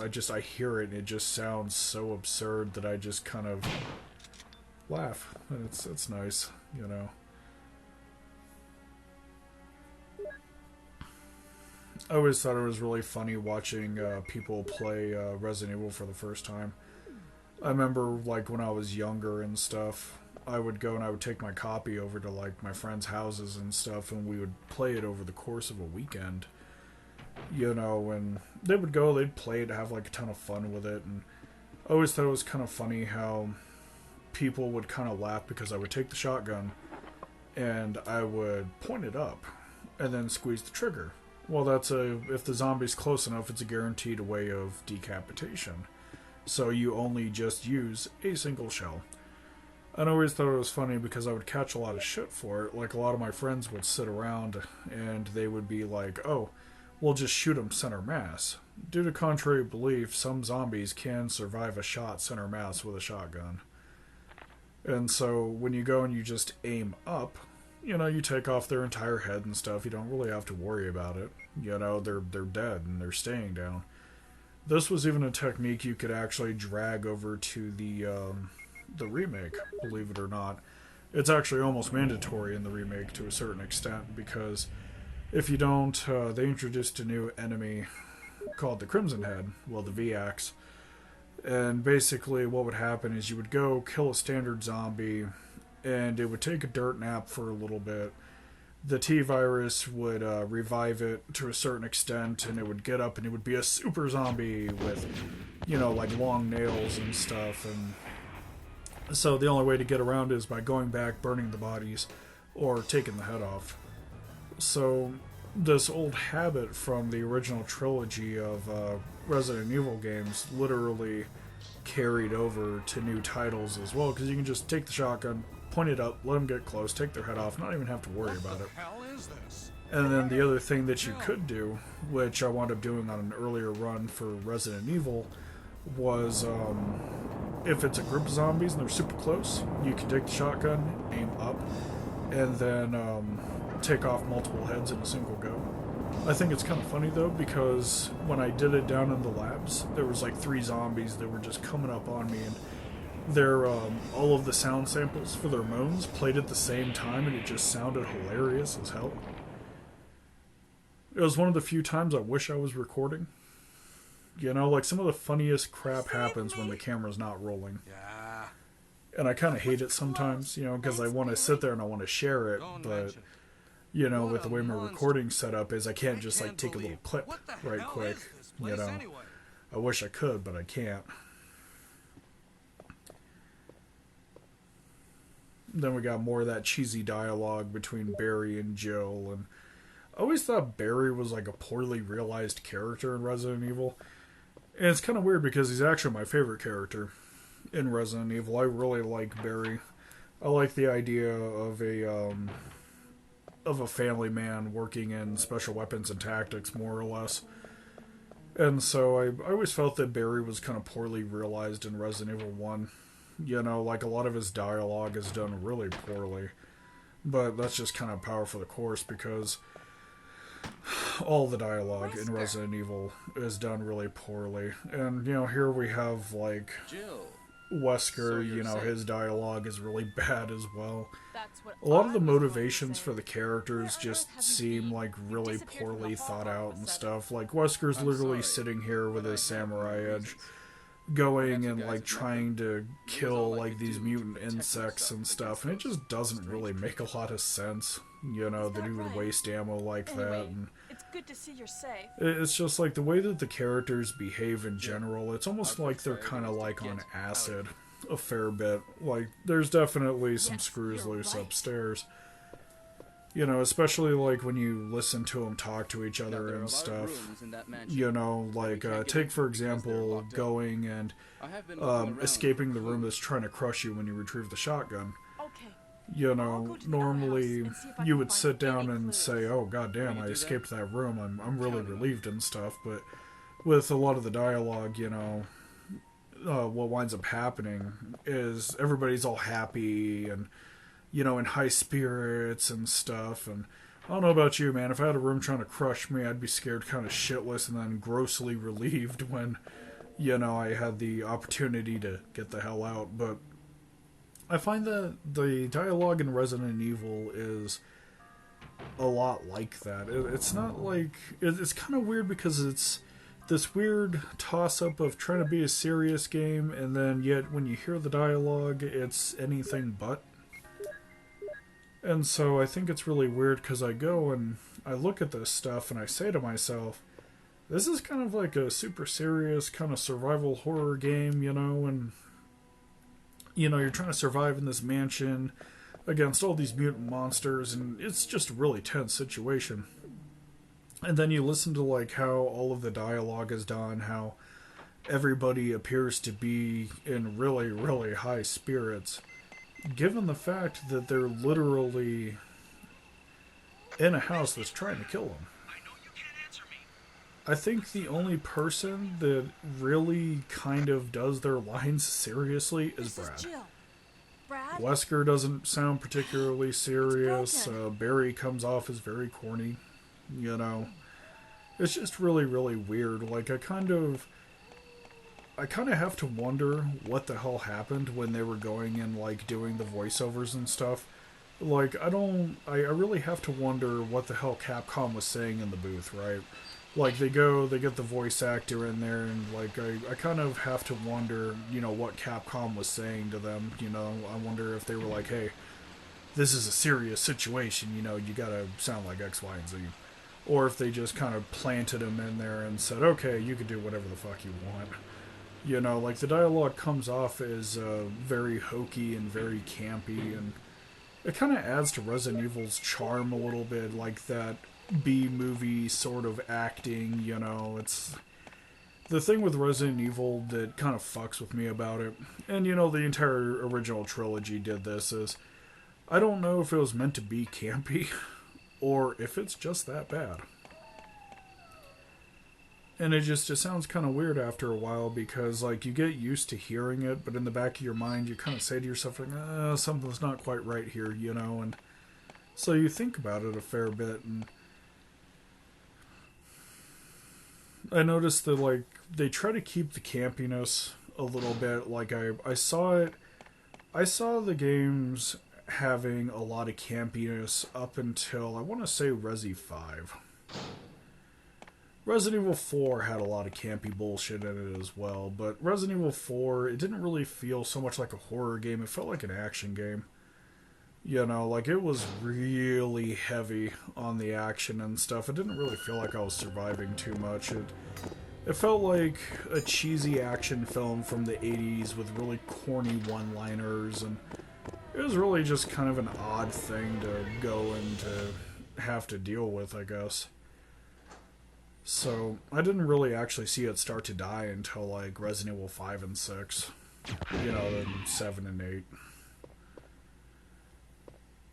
So, we are at the portion of the game where we are literally coming up on the end of it. We literally have basically the tunnels in the lab to do, and that's it. We're going to wrap up the mansion really, really fast.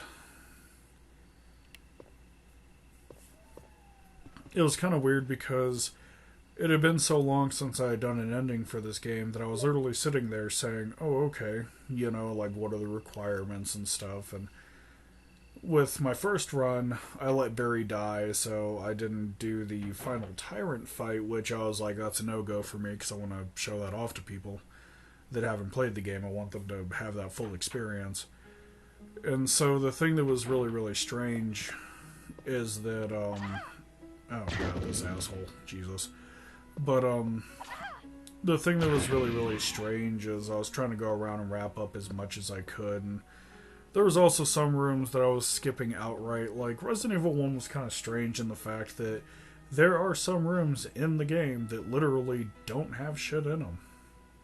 You know, and like, so you're sitting there and you're looking at it and you're like, why did they bother to even add this to the game? You know, and it really makes you wonder, I think. I mean, Resident Evil's not a bad game. On contrary, it's a really fun game. Even with all of its flaws and all of its bullshit, it's really, really fun. But the thing that I find really kind of fucks with me is the decision-making for Resi 1 kind of seems like it was all over the damn place.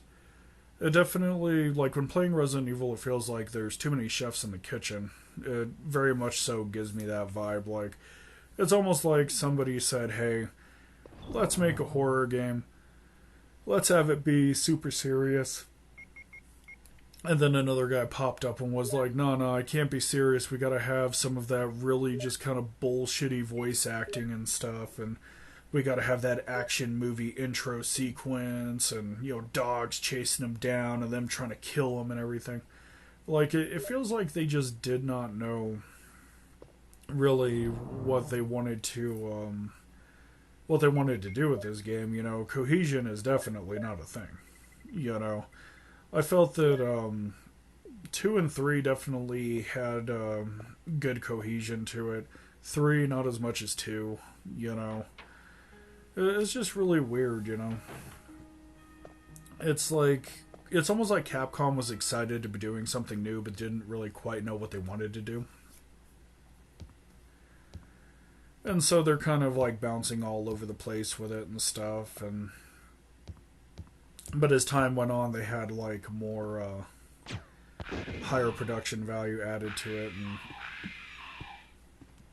so this is pretty much the portion of the game where I proceed to be an asshole to every hunter that I run across. When I say that I hate these enemies, I mean it. It doesn't bother me that they're powerful. It doesn't even bother me that they're quick. It doesn't even bother me that they can jump through the air with their giant fucking claws outstretched, ready to maul your ass. It bothers me that they're cheeky fucks about it. I have reason to believe that somewhere in this game, when you are not looking, the hunters all snicker and they all wiggle their fingers. Just because they're dicks like that. I could just see it. And then, of course, here's that fight that I was talking about with the yawn. How I was literally sitting there and I was like, I got this, not a problem. I'm just gonna kick its ass with grenade rounds. And I really just did not bother to use my brain for any of this because I forgot the last time that I had fought this dude. I was using different rounds. I think I was using like acid rounds. Well, he's kind of weak to acid rounds, acid and fire. So I was like, okay, I'm just going to use standard rounds and this will be okay because standard rounds are good for everything. And I was just wrong. The oh man, this almost ended the run right here. Like, I almost died. I was like, okay, I got lucky with these last couple of grenades, and then I was so paranoid afterwards that I was like, before I do anything, I'm gonna run out the door, run all the way back to the item box, and I'm gonna heal up, then come back. It was a hell of a thing. You know, like, I definitely underestimated him quite a bit. Like, I thought he was gonna be like the first round fighting him or fighting the Black Tiger or Planet 42. I thought he was going to go down with a couple of grenades, but no, he just kept sponging him up. He was just straight up eating them. And so my arrogance pretty much almost cost me the run there, and you know, now I just know not to do it in the future. I didn't really care for how they actually handled the grenade launcher in Resident Evil 1 too much. Like, I kind of feel like the grenade launcher was an afterthought. Because I tried swapping out shells multiple times. You know, I was like, I don't want to use standard explosive shells, I just kind of want to use fire rounds. And the game literally doesn't let you do it. Like, you have to empty out the entire damn thing. to load fresh rounds into it. And then it also kind of has like this weird tendency where if you go and empty out the handgun and you tap fire, there's a reload animation. Same thing with the shotgun, same thing with the Magnum. The only thing that doesn't do it is the grenade launcher. Like, you can have acid rounds loaded into it. You could have 6 in the cylinder ready to go, and then like have 28 on the side, and you know, if you run out, it just click click click. There is no reload animation. So I don't really know if it was like an afterthought, if they were trying to keep it as like skill based gameplay, or if they were trying to save room on the disc by cutting out a reload animation. I mean, I don't know.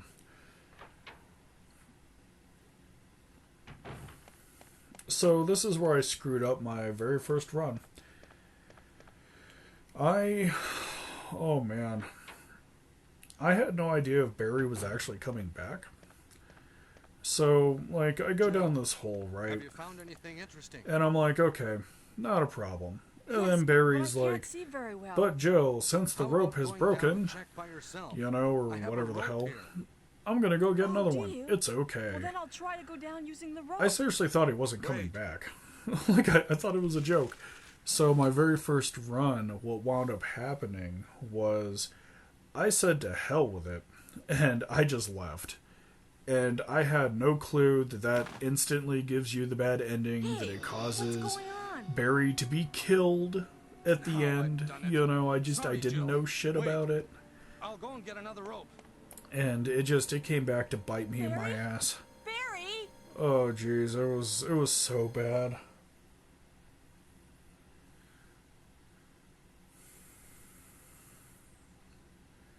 But yeah, it was just a hell of a thing. After I learned that you're supposed to wait, I was like, okay, I'm just gonna stand here and see how long it's going to take.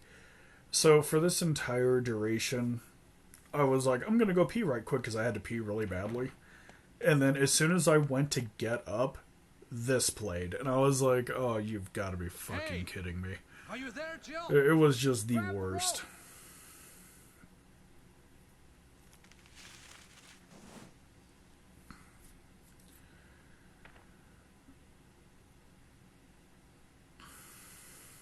I'm sorry, Jill. I didn't know that was going to happen. But Sorry. yeah, it was a hell of a I was thing. really Like the careless. first time that I Are had you chosen to okay, not Barry? wait, I went Maybe through you're and getting I tired. did like the underbelly of the Don't worry. mansion for a little bit, then popped up in the kitchen, and Jill, that came I back to found bite me in the ass because when Barry saves you, you know, he gives you this code here. And it's used to open up a door on the Thank west you. side I'll of the take mansion. This, then. And so what wound up happening was the first time that I had left him behind, I was like, not a problem. I'm going to go and I'm just going to open up all this stuff. And so, fun fact, if you go and say fuck you and leave him behind, there's no way to open that door. And that door is like a shortcut all the way back. So, yeah, it's like, it doesn't just screw you out of an ending, it also makes it really hard to traverse later. So you have to, instead of like going and just going through the door, you have to wind up taking an elevator, then going through the kitchen, then going up some stairs, and then unlocking the door, and it was a hell of a thing. It was a pain in my ass. I was not a fan.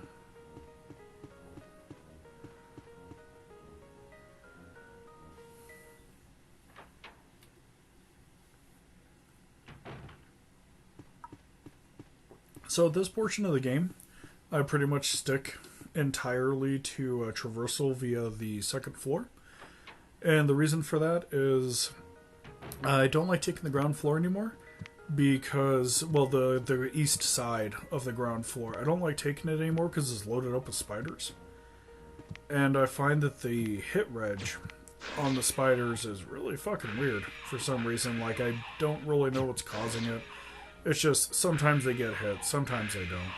So I just kind of opt at that point to cut those hallways out completely and then just go through the second floor. At least with the second floor, I'm only dealing with a handful of hunters. You know, like they're not that hard to dispatch with the grenade launcher. The worst thing you got to worry about is them getting airborne. So it was just a lot easier for me to do during the run, and then I'm going in, wrapping up the rest of these mansion keys and getting it done, and just getting everything where I need to be, you know. Like, this is the portion of the game where it's like I start wrapping up the rest of the weapons that I want to get. In this case, it's just the Magnum. You know, wrapping up old puzzles, things like that. It's like a lot of side stuff. Like, you don't really need this stuff to beat the game, per se. A lot of it is just, like, niceties and stuff. The Magnum is the best weapon of the game. And you don't technically need it, but it makes life a hell of a lot easier. Ooh. Oh, bless me.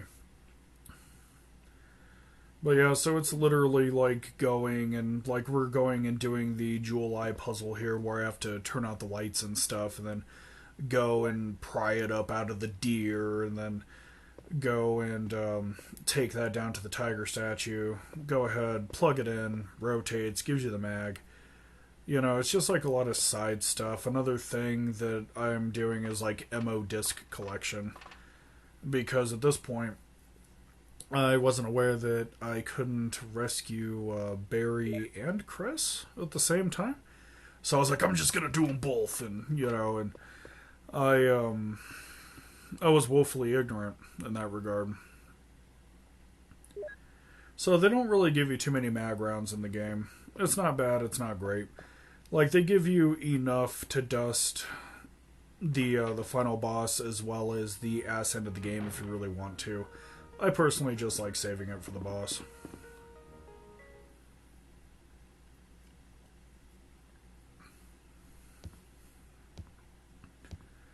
Like, pretty much the end of the game for me literally looks like nothing but grenade launcher and mag rounds. And then, of course, I gotta take time out to be the biggest asshole to all these hunters. I think it's kind of funny how they stand around. You'd seriously think that something reptilian like that would be like panning and scanning a lot more, looking around, you know, and all that stuff.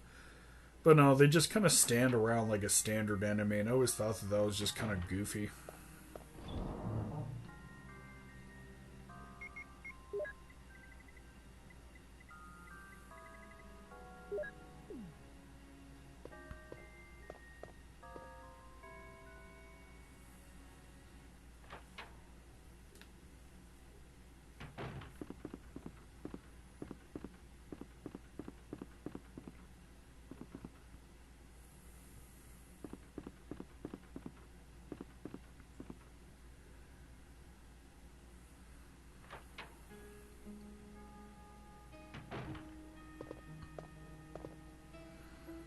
I always thought it was kind of funny right here. Like, I know he's popping out, and he's like, surprise! You know, and then he just takes that round to the face.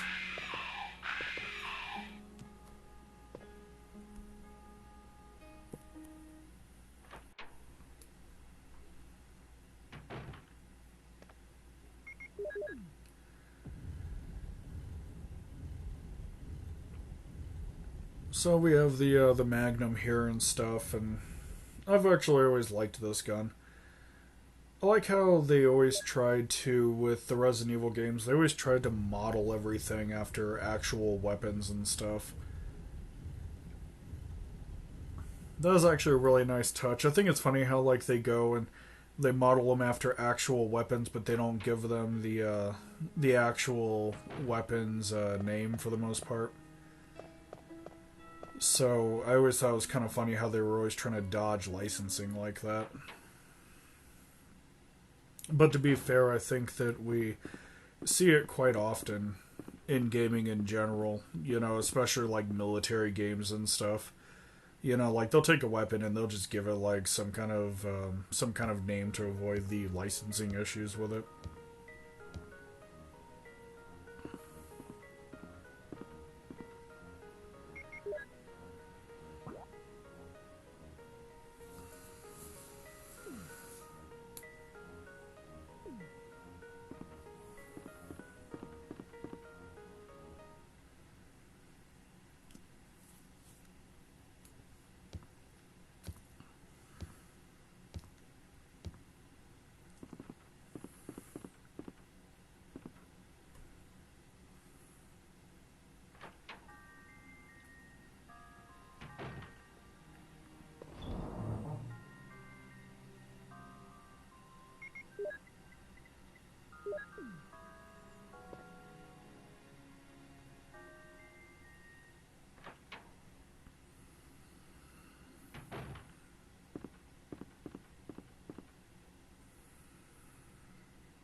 I actually kind of enjoy this area of the mansion a fair bit because I don't really get to use the shotgun much. Like, most of the enemies at this point in the game are, like, really, really just kind of heavy BOWs and stuff that would only be able to be put down really efficiently with, like, something like the bazooka or the mag. So I actually enjoy this area of the game because I get to literally just go ham with the shotgun, and it's kind of weird because that mentality still screws with me. A lot of people would probably argue, they're like, well, you're getting a lot of shells on beginner mode, you know, just use it from the middle of the game forward, but that old mentality is kind of trapped in my skull. So what happens is every time I get like a box of shot shells, I look at it and I'm like, I may need these for later, and I would just kind of keep using the handgun. So at this point, I was kind of like, man, there's all kinds of zombies down here and stuff. I want to pop all their heads and just have a good time with it, you know. And I looked at how many shot shells I had, and I was pretty much, yeah, you know, this is pretty much it.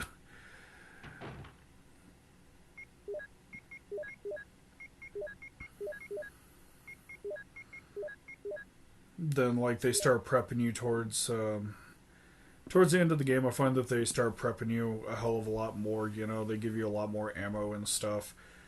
You know, like, they'll give you a couple of salvos of grenades and stuff for you to use, and I kind of appreciate it a little bit, but I think one of the main discrepancies that I've always had with Resident Evil in general, and it's all of them, it's not just this one.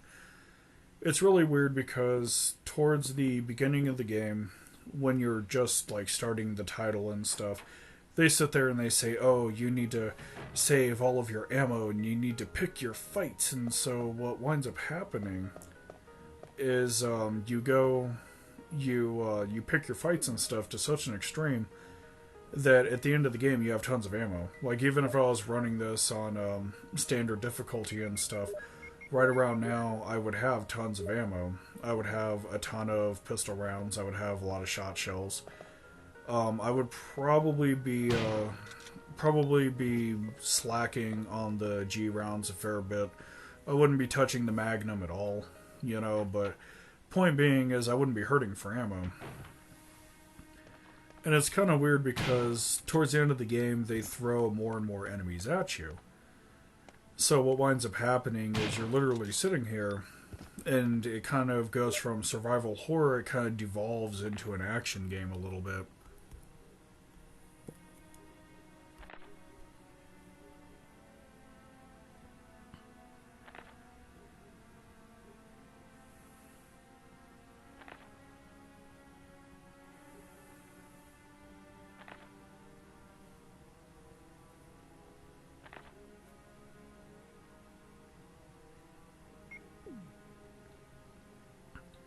And then with this shelf right here, I just wind up screwing it up. And it's kind of funny because there's not anything in that room that's worth a damn. It's just sometimes I forget. You know, I'll run across the room and I'll be like, is there anything in here that, you know, I need to worry about? So with this portion of the game, I'm literally starting what I would like to call the MO disc collection run. And so what the MO discs do is you find a bunch of readers at the end of the game, and it's part of a multi-step process to open up Chris Redfield's cell. So there's 3 of them in the game. You gotta find all the discs, then you gotta go put them in all their readers, and then where I think I failed, personally, was in Chris's in this run, you have to get the lab key to open up Chris's cell. And the problem is when I was doing the run where, like, I was saving Barry and stuff,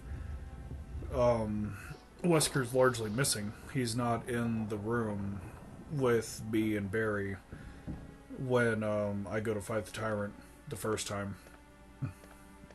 So therefore, I don't think it's possible for me to do both at the same time.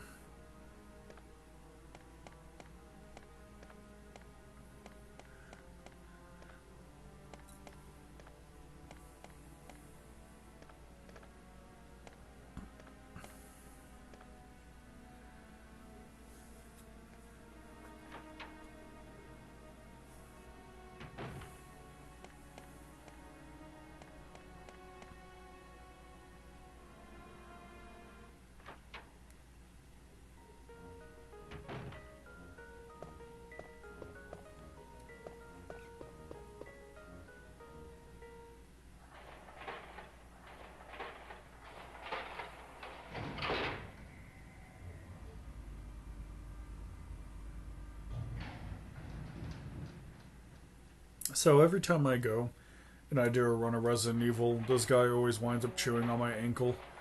And it's simply because I forget he's there. As bad as that sounds. I always wind up getting chewed on him. And then right as this dude goes to grab this handle here, it doesn't even look like a zombie hand. Strangely enough, it looks like some kind of reptilian hand that's like reaching out. Like I know it's probably supposed to be like decayed skin and stuff, but God, it just looks so bad. So this is the point in the game where I start pushing towards the tunnels, well, mines, whatever you'd like to call them. And so I'm largely at this point done with the mansion and stuff, and I'm literally just running around with a shotgun, just going and nailing everything to the floor and having fun with it and stuff. And it's really weird because I know people that go and they blaze through the mansion so fast. You know, like when they go and speedrun and stuff, like they go and they blaze through the mansion so quick. And then with me, I find that I move through the mansion kind of slow, but I move through the ending sequences very fast. So I always thought it was kind of funny how everybody's like, oh man, I'm able to go through the mansion in like 30 minutes, and, you know, and they're like, well, how fast are you doing it? And I was like, well, I don't know, an hour, maybe 2. You know, just kind of laughing at it a little bit.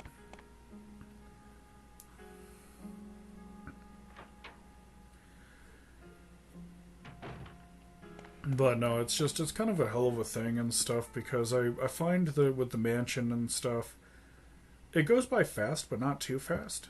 But the last, I want to say the last fourth of the game goes by very, very quick.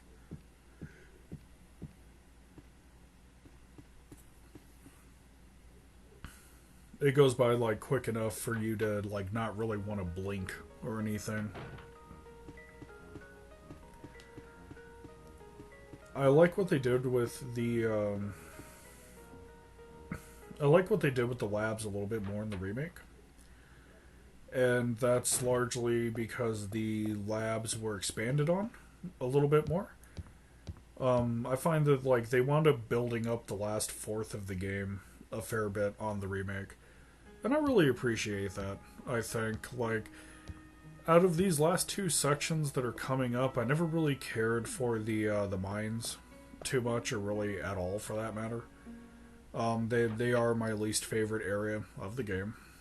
Even though they're not hard per se, I just find them to be very bland.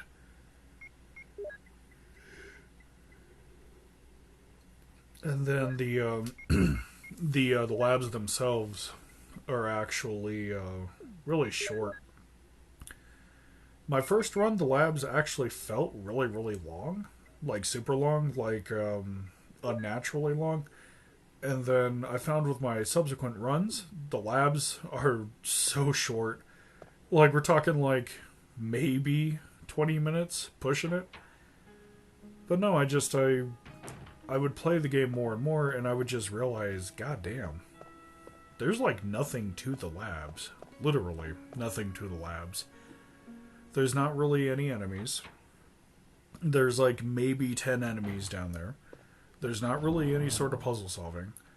It is literally, like, I feel that the labs are literally a race to the finish. Where you're kind of sitting there and you're like, okay, this is where we're at, and this is where we're going, yada, yada, yada, you know. But I find that with all the Resident Evil titles, the labs that they do have, or like, well, the end game area, is always a really, really quick race to the finish. And I'm not really too sure how I feel about it. I think, like, on one end, it's like you don't really... this hunter. On one end, you don't really want to sit there and... you don't really want to sit there and, like, have your game overstay its welcome. You know what I mean? But on the other end, like, you kind of want to feel like there's a proper amount of length to it. And so I find, like, with all the Resident Evil titles and stuff... they kind of... They always feel kind of shortish a little bit.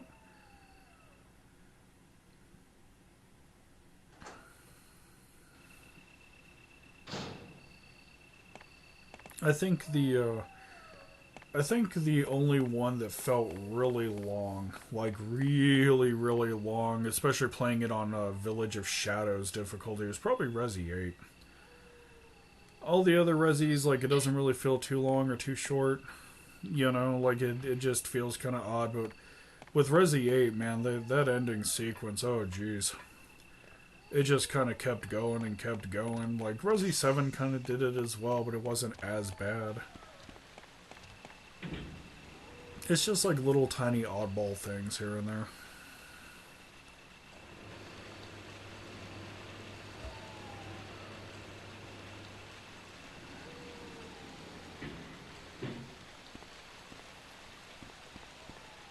I always thought it was kind of weird how at this point in the game, like, you'd be surprised at how many fucking batteries have been pulled out of the walls.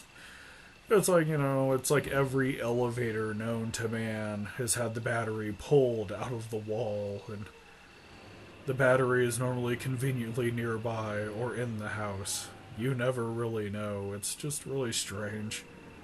I think that they got, like, really bored with the mechanics towards the end of the game, because it's literally a bunch of battery yanking, and then we have this crap of having multiple styles of cranks.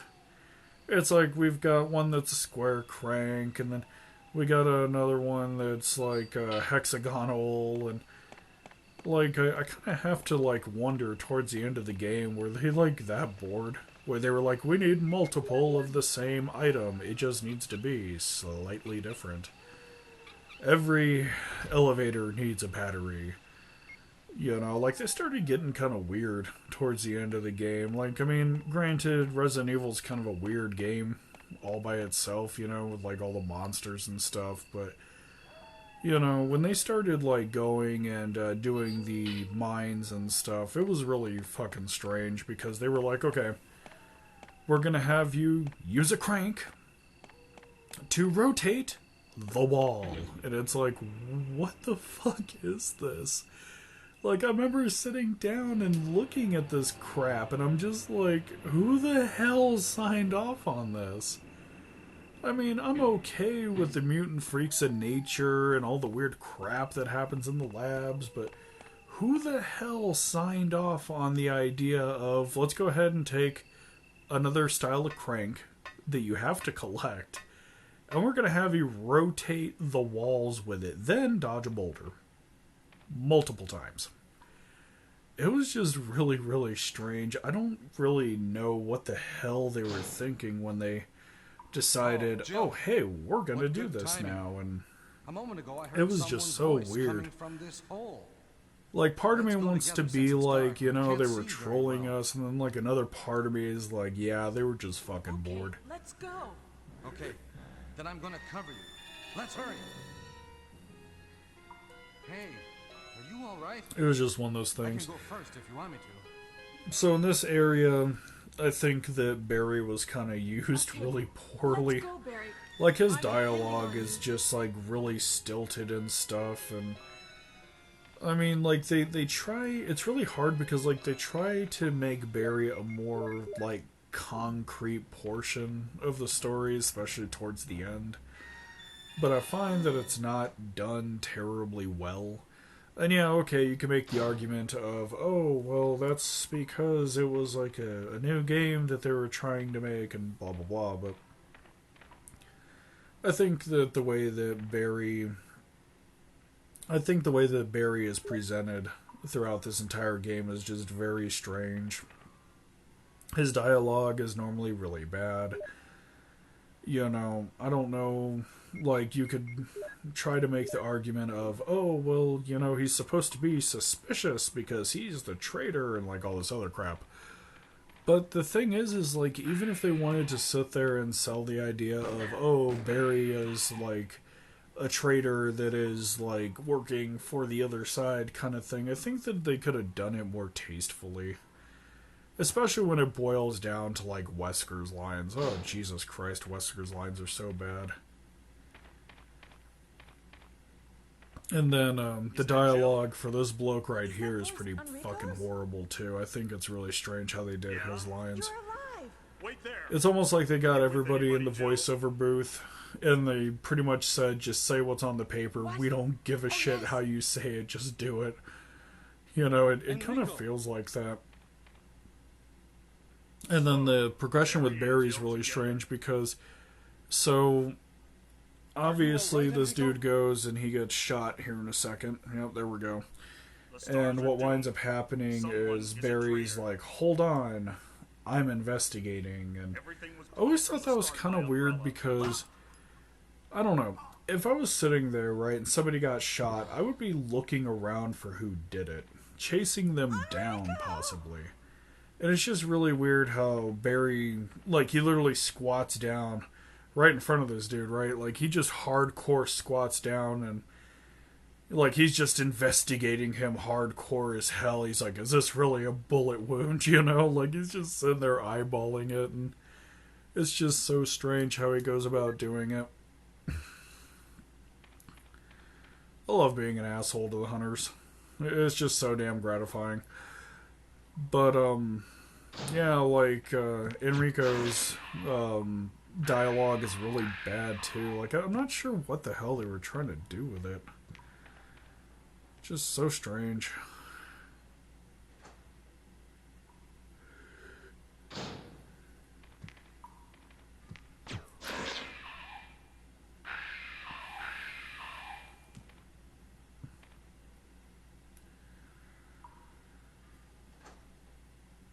Ah, yes, here we go. It's time to rotate the wall with one of my many cranks.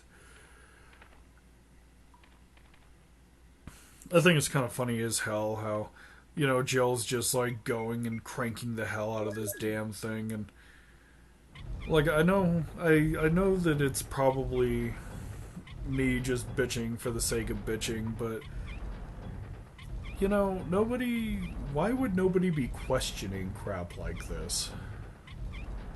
And furthermore, what section of the wall is hooked up to a mechanism that fucking big to be able to rotate it?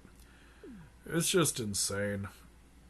It's just so goofy and so insane, and I think the developers, you know, like they kind of knew that shit was up because when they were asked about it, they would frequently just kind of laugh, like they would snicker, like they knew that it was fucked up, okay? You know, they just did it for shiggles, I think. There we go, there's the first boulder dodged.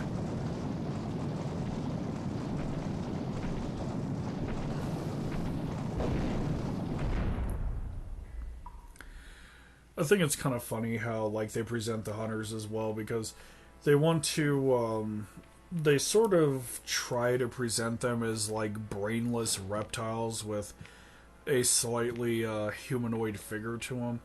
But I just think it's, like, fucking hilarious as hell how Jill is going through this entire game and she has these enemies that are able to operate fucking doorknobs. I'm sitting there just looking at this shit. And it's like every time the going is getting good, you hear the door slam and it's a fucking hunter and it's like, Jesus Christ. Damn, that black tiger died fast. Fucking hell. I thought it was kind of weird how they did this segment too. They were like, congratulations, if you want to get out of the boss room, you have to face the real boss of the area. And then you kind of look around, you're like, what the hell's the real boss? And then, like, the game's just like, ta-da! And it's a fucking door covered in web. Holy shit. And then to make matters worse, you know, you've got those baby spiders trying to whoop your ass while you're doing it.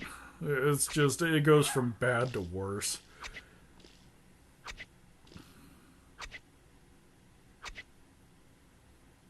I think one of the things that actually kind of makes me appreciate, like, these older Resident Evil games to a certain extent is, I understand that back then they were supposed to be slightly serious titles, but goddamn, they're so much fun to make fun of these days. I think that's part of the joy of it, though. You know, because if you can't, like, make fun of it, if you can't meme the hell out of it, did you really enjoy it, you know?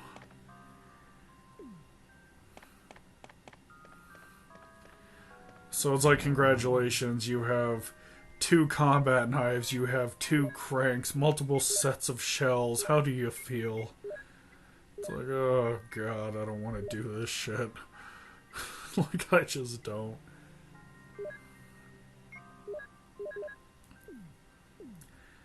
I thought it was kind of a hell of a thing, though. You know, like I said, these old games are just fun as hell to make fun of. Dino Crisis and Alone in the Dark, they're gonna get their beatings too. They're not safe. Like, there is nothing safe about them. You know, all these older games that are super campy as hell and, you know, all that jazz, they're all gonna get their swats. I think it's kind of weird how they try to be thoughtful, you know, towards the end of the game and stuff.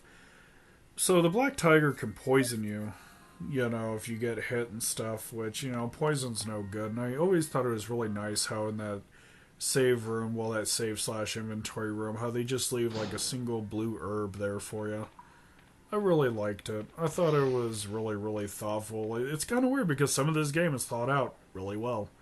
And then other portions of this game, not thought out so well. You know, it's just really strange how they go about doing it. So this was the portion where I decided that I had to pee, like, really badly. And I was, like, mid-run. And I was like, hey, Resident Evil doesn't really so much have a pause screen.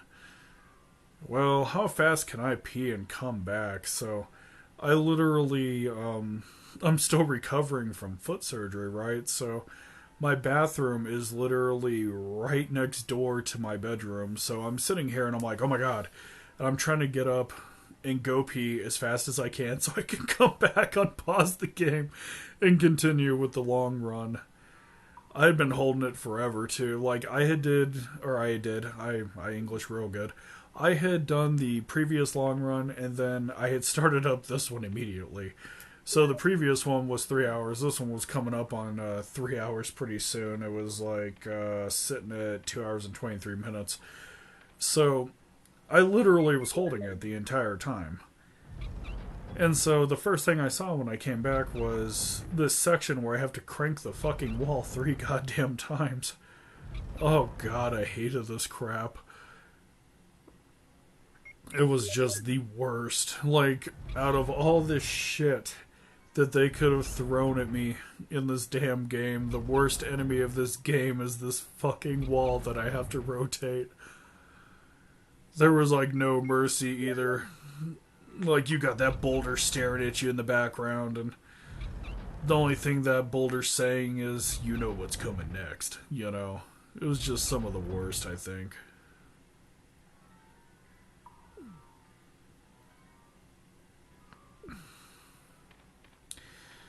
Thank God it's easy to dodge.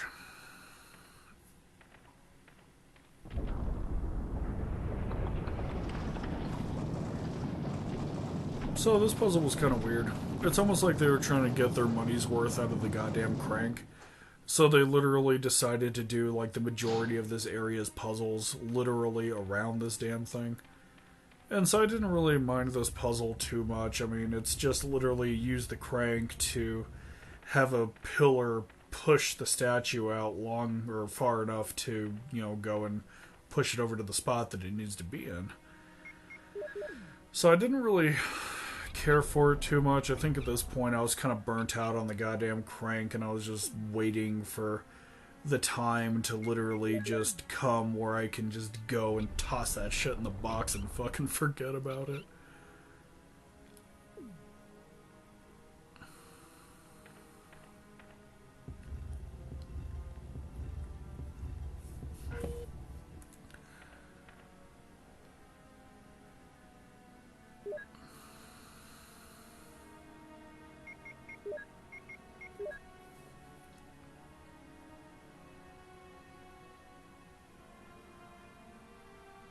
But yeah, that crap was just the worst. I think this is why I didn't really care for the mines too much. You know, like you're literally sitting here and it's almost like every junk idea that they had, they just decided to toss into the ass end of the game and stuff. And I didn't really appreciate it too much. I mean, It's fun to make fun of it. Don't get me wrong. It's absolutely fun as hell to make fun of it, but it kind of gets stale, I think, after a while. You know, especially with like the crank puzzles and everything else, and the fact that they had to have like a whole new crank for this area was just really fucking weird. You know, they could have used the old one, and strangely enough, I would have been completely on board with it. I mean, I'm fine with that. They did it with the lighter. The lighter was used in all sorts of places and stuff, and, you know, it wasn't poorly done. But I think that with the cranks and stuff, it was just handled really poorly. You know, like, you don't need multiple cranks to, like, go through an area and stuff. It's like, you know, use the square one to be able to get into the area, and then you go get the hex one, and you have to use it for puzzles and everything else, and it just really, I don't know, I would have not done it personally. I mean, I would have had the puzzles, as bad as they are. I would have still had the puzzles, but I would have not had like a bunch of the same item just to do a slightly different function. You know, it just seems really weird to me.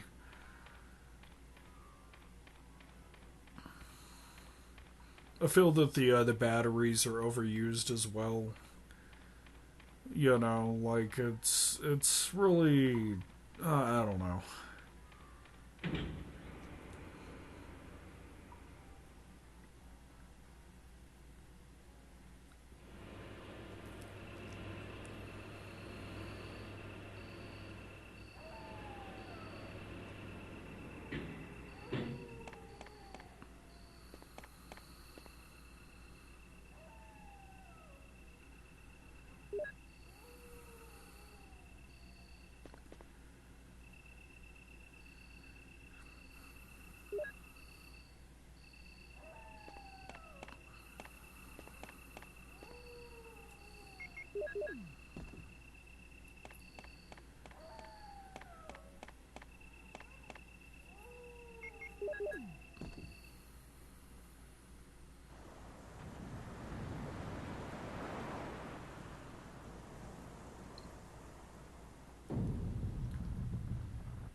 I actually always thought that this was pretty cool how you went and drained the pool and stuff, and it was like a staircase down to the elevator. That was actually pretty nice. I enjoyed it. Some of the design for Resident Evil is like really, really cool. Other chunks of it, not so much. It's just really cool how they. It's kind of strange because on one end, I actually like the simplicity of this next area that we're entering.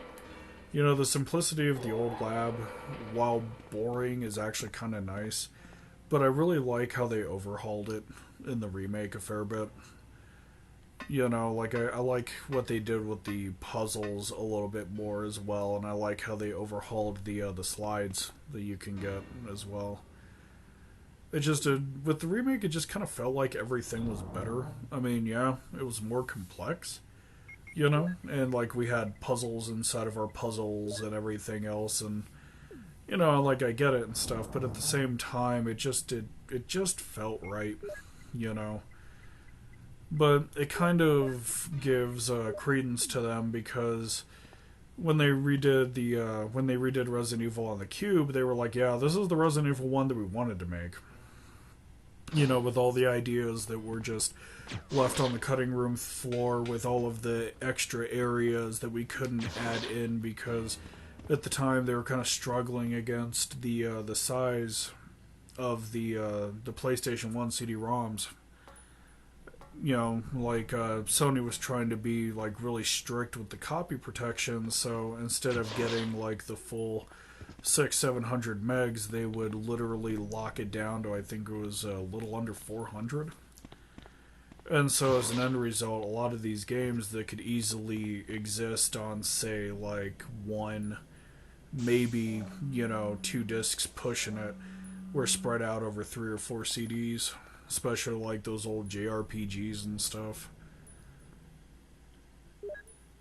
But no, I think that if they didn't really have limitations, from the PlayStation at the time, I think that we would have seen a gross expansion of the game, personally. I mean, I'm glad that the GameCube remake came out. It's an amazing game. I have it purchased on so many fucking platforms. But at the same time, it would have been really interesting if they would have had like all that extra space, you know, to all the extra space on the PS1 CD-ROM.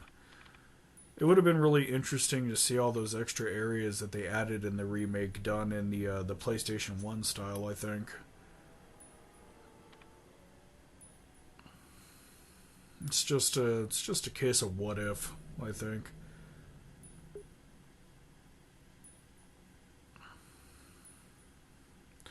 So, fun fact, this computer that Jill is working on here, opening these doors, that tower to the right is the same shape of the towers that they would actually use to render the game on. So they literally got direct inspiration from The Office, which is pretty crazy. From what I understand, doing all of these still images was kind of a hellish thing, because nowadays you can render an image pretty quick and not have to worry about it too much, especially with like Photoshop and everything else. But back in the day, it would take forever to render this stuff. And it really just kind of goes to show like how far technology's come, because it used to be that, from what I understand, they would start rendering images in the morning as soon as everybody more or less showed up, and they wouldn't be done until way into the evening, sometimes the following morning. So it used to take like a really long time just to render all this stuff back then, and nowadays you could do an entire folder of this stuff without even really thinking about it too much.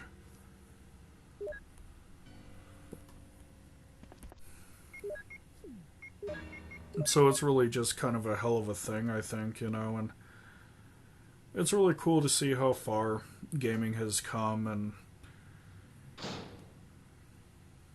it's easy to forget, I think, that this was pretty high tech for the time as well. Capcom was using pretty high-end workstations trying to make this happen, and when you look at it, I think it's really kind of easy to forget that, because you look at old games like this and you go, oh, you know, this image is kind of crappy, or the character modeling is like really, really bad, or, you know, I think a lot of people kind of forget that. Especially a lot of the people that are like just getting into Resident Evil, like with these remakes that Capcom's been pushing out. A lot of people are starting to go back and play the old games. And the first thing that they often say is, oh god, these games are ugly. And yet they don't really remember that the original trilogy is over 20 years old now. Easily over 20 years old. But back in the day, you know, these were like amazing visuals and stuff, and right as the PlayStation 1 came out, you know. But no, we don't really see like gutsy development anymore. Like, we don't see people trying new things. We don't even really see people trying to gamble and make like a new franchise and stuff. We have a tendency to see like a lot of play it safe sequels with just kind of generic visuals and stuff. Like, looking at graphics, I don't think like they've really kind of meaningfully changed like recently. I mean, yeah, we've got like slightly better lighting and stuff, but like if you look at like how a character's hair is done, it's largely stayed the same for like the last 10 years, I want to say. You know, you look at how character models and joints on characters are done, and it's largely the same. So it's just kind of weird, because you look at this stuff and you realize that nothing's really changing, everything's kind of stagnating a fair bit. I mean, every now and then graphics get a little bit better, but in terms of like how certain things are rendered and handled, it really hasn't changed that much.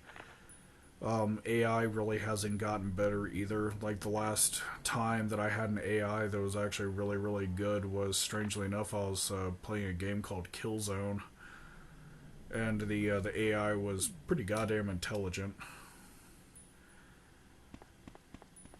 But no, I think the gaming's kind of stagnated a fair bit. Like, I don't really see like a lot of new stuff. I think that's why I get excited for remakes and shit. Like the remake for Resi 1, it hit not that long after the first game came out. But, you know, hardware overhaul, I get it. And then Resi 2 and 3 didn't hit until like 20 years later, which was really, really nice and stuff because technology had like a really huge leap, you know, and so it was really, really nice, especially with that gorgeous engine that they're using. But outside of that, you know, it's like we don't really see too many new ideas per se, and it's really, really odd. You know, I don't know if the industry's just afraid of trying new things, or if they feel that they have nothing new left to offer, you know, and so I kind of take comfort in these older games a fair bit. I get excited when remakes are announced, you know, and I kind of sit there and I look at it and I say to myself, oh man, this is like really, really cool and stuff, and yada yada. But I'm kind of waiting on something new a fair bit. I mean, I've been kind of with a lot of these games that I've been filming and stuff, like none of them are within like the last two generations of gaming per se. Like new games just don't really feel super duper fun to play. They don't really feel iconic anymore. A lot of the time they're riddled with microtransactions and shit.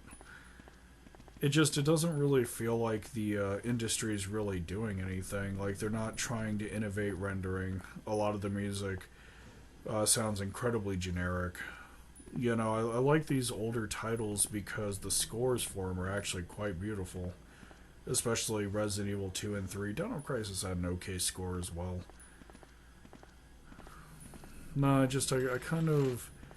just miss it back when developers would go and they would say, okay, we're going to try to make something fresh and we're going to try to have fun while doing it.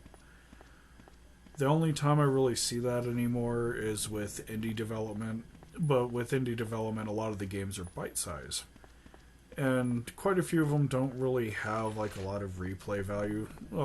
Some do, but a lot of them don't. They're like little tiny bite-sized experiences, which is kind of nice.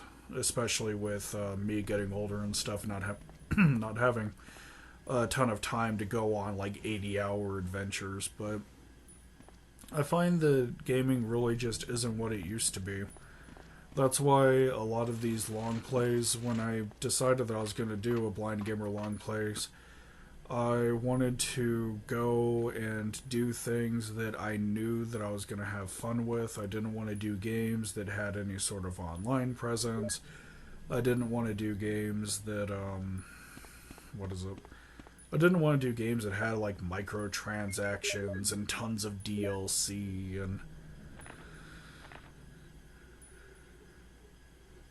I just didn't want it, per se, and so visiting these classic games is really nice because it reminds me of a much simpler time back when developers wanted to make a product that was like really fun and functional.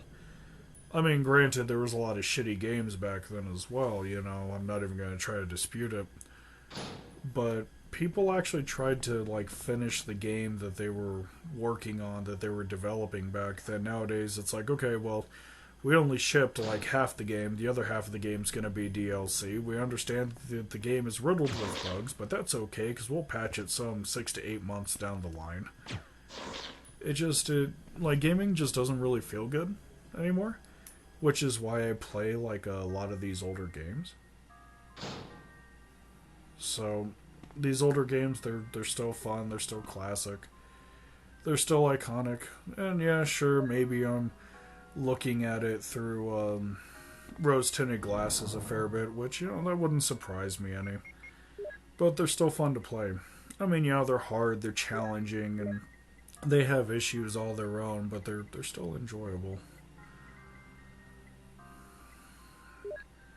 I don't really think that we're ever going to see the level of creativity that we saw with PlayStation 1 and PS2 games. I just don't think that we're ever going to see it because development back then was cheap enough to where you could go and experiment with new stuff all the time and not have to worry about it. Nowadays, with as greedy as the industry has become, it's like if it doesn't sell 1 million copies within its like opening week, that's considered a critical flop and all this other crap. And I don't really like what it's become per se. Like I was kind of horrified the other day.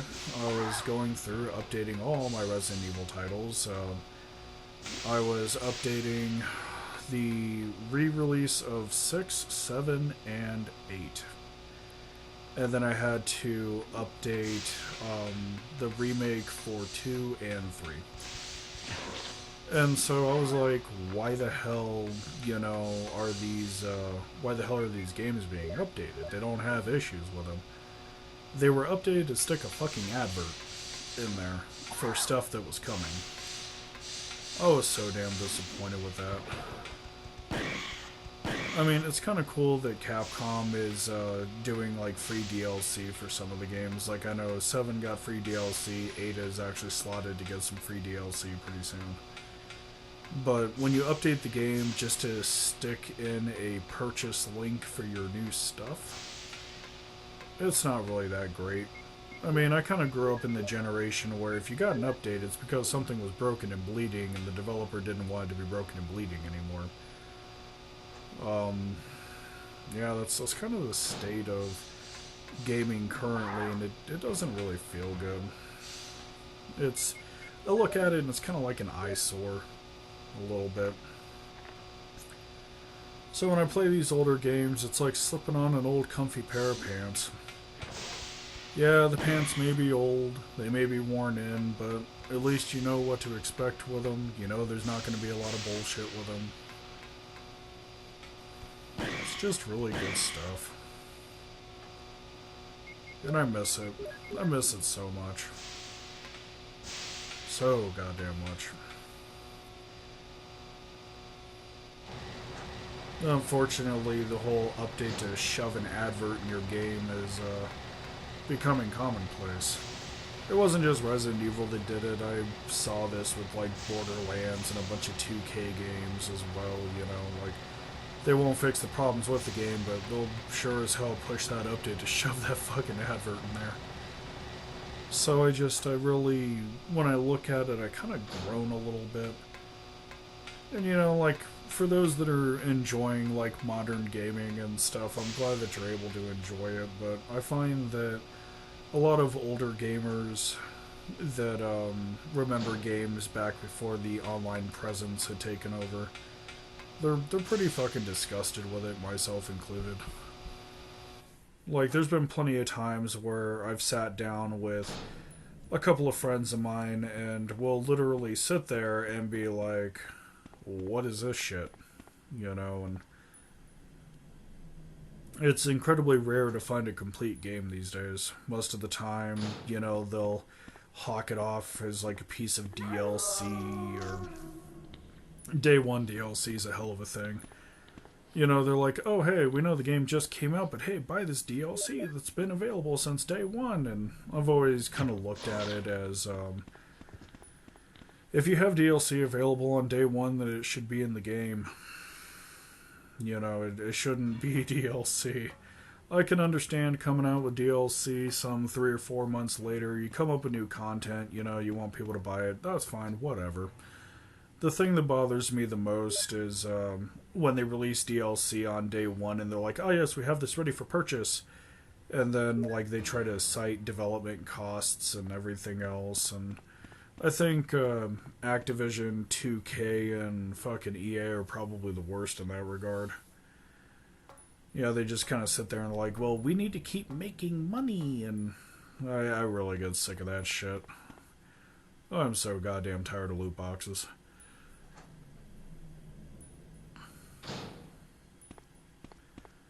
But yeah, I'm probably most likely going to continue filming these old games and stuff, and I think it's actually kind of nice because kids these days are so burnt out on the bullshit from modern gaming that they're flooding back to these older titles.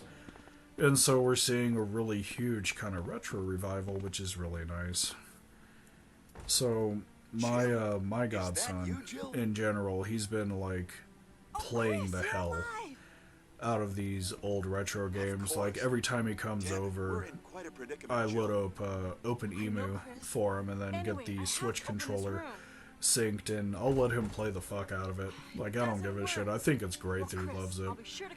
It's good to see these older games like still living on and stuff, and it's nice to know that over 20 years later they're still rock solid.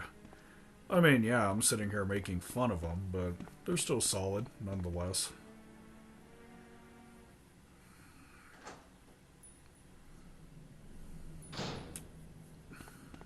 As you can see, these we've been doing these labs for a little bit now, and it's actually kind of interesting because when I first did the labs, they were really long, and now the labs are really short.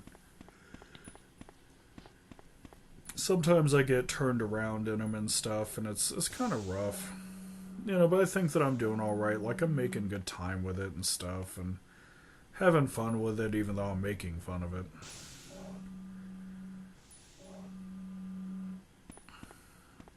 The only thing I really didn't like about the labs, which, you know, granted this is probably just, you know, nitpicking, but I found that the labs are really hard to do. And this is pretty much with every laboratory in every Resident Evil game. I find that the labs are really hard to do because of the simplistic fact of everything is gray. I know that sounds kind of shitty, but you know, it's just kind of like how it is and stuff. Everything is gray, so it's really hard to pick out where everything is at. I know that the upcoming Tyrant fight is literally going to run me straight through the fucking floor because I, for lack of a better term, I can't really distinguish where he's at, so I have to rely on auto-aim with the pistol, and then again with the rocket launcher. So I think out of all the areas, like, I try to do the lab the quickest, and then I also, while doing the lab, I struggle the hardest. At least in the mines with enemies against like that really pale tan backdrop.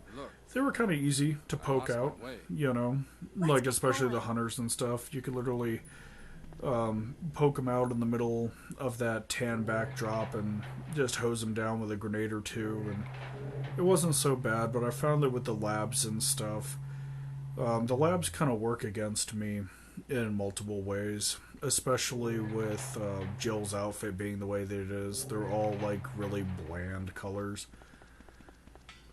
and so with the labs I would get turned around a fair bit because it's like I'm a gray and dark blue blob on top of a dark gray and sometimes blue blob, and it's a little hard, you know, like it kind of just smears together after a while. And so it's like I enjoy the labs for some things, but I completely and utterly hate the labs for other reasons.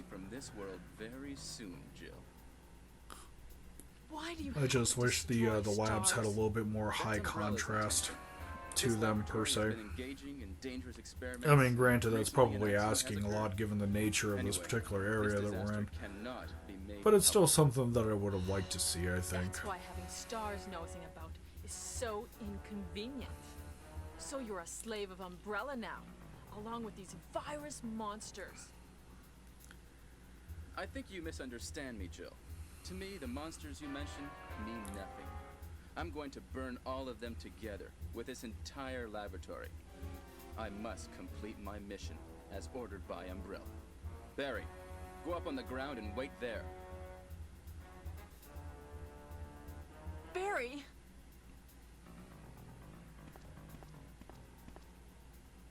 I always felt that this monologue here between Wesker and Joel always felt like it was really forced and stuff, and it's kind of strange because Wesker Umbrella? kind of gives me teenager Well, vibes with like how intuitively, his voice is but it had structured nothing and to do with stuff. Umbrella. He doesn't just really. I used it think for like my Wesker's personal supposed to be in purposes. like his 30s Though both or you some and Barry shit. seem to think I was following orders And from he Umbrella. he doesn't sound So like you're it. planning Like he something doesn't sound else? like he's in his 30s. He doesn't If sound you like he's in his succeeded 20s. developing the world's He most literally powerful sounds like biological somebody that weapon, hasn't even really what hit would you puberty do? yet. So it's kind of weird What if you when were I in go and charge? I listen to like this dialogue You that must goes back and stop this forth now. between Jill here and him. You're a brave I always girl. felt that it was just But if really, I were really you, I strange, wouldn't and give up such a big I didn't discovery. really We're care both for it too idiots. much. No one understands its And real then value. Barry So, just you're going like to steal bashing him all over the the back of the research? head there just Better felt kind of yet, weird as well I'm going to because show you the tyrant. you know, it wasn't even like 45 seconds ago that he was walking away like a whipped dog and stuff. And so I think that the way that they have Barry progress is very, very How's your unusual, family? at least to me. You I know, was listening to what you and Wesker were I talking just I about. kind of look at it, I wish I realized it earlier. and I don't really I like the thought it thing must is have I something don't to do really with groan Umbrella, you know? per se. I just kind of look at it and I shake my head a little So bit. it's all been masterminded And I by think that's him. kind of like one of the worst good things that that you you know can that do now. while Let's developing get out of this house first. any sort of game is to Jill, like give the player right. like a scenario or You something to have witness any where they idea just kind of what look at Wesker it was and going to show kind of you frown a at little the bit and back shake of their this head, place? you know, and Well, understand he that was talking Resident about the world's Evil most is powerful well, biological Resident Evil weapon. 1 is very Called iconic. Tyrant or something.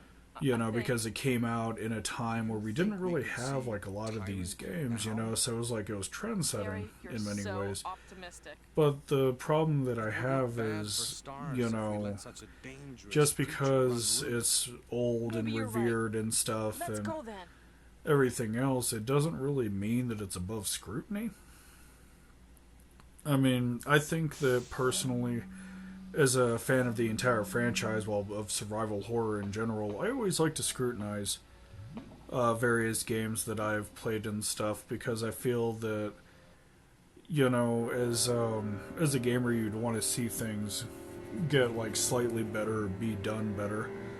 Not every game is going to be perfect. You're going to have some games that are pretty fucking close, but not every game's going to be. So I always, when I look at Resident Evil and Silent Hill and even Alone in the Dark, they all have things that they do really well. Can a creature like Things this that they do really be the absolutely ultimate beautifully. biological weapon? But they also have things that they do really bad, and therefore, you know, Wesker is they're a scrutinized crazy for man. it. Tyrant is not completely developed. I always try to adopt the phrase, you know, there are no sacred cows, But we can't per let se, it because live. I strongly believe that there aren't any, you know. Like, I did this same mentality with Dark Souls and everything else. Like, I was definitely a firm believer of, you know, I love the game, but it's not above my scrutiny. It's not above criticism, you know. I was actually one of, for Dark Souls 1, well, Dark Souls in general was actually one of its biggest critics. And that was mainly because, while I enjoyed the game, there's definitely things that it could have done better.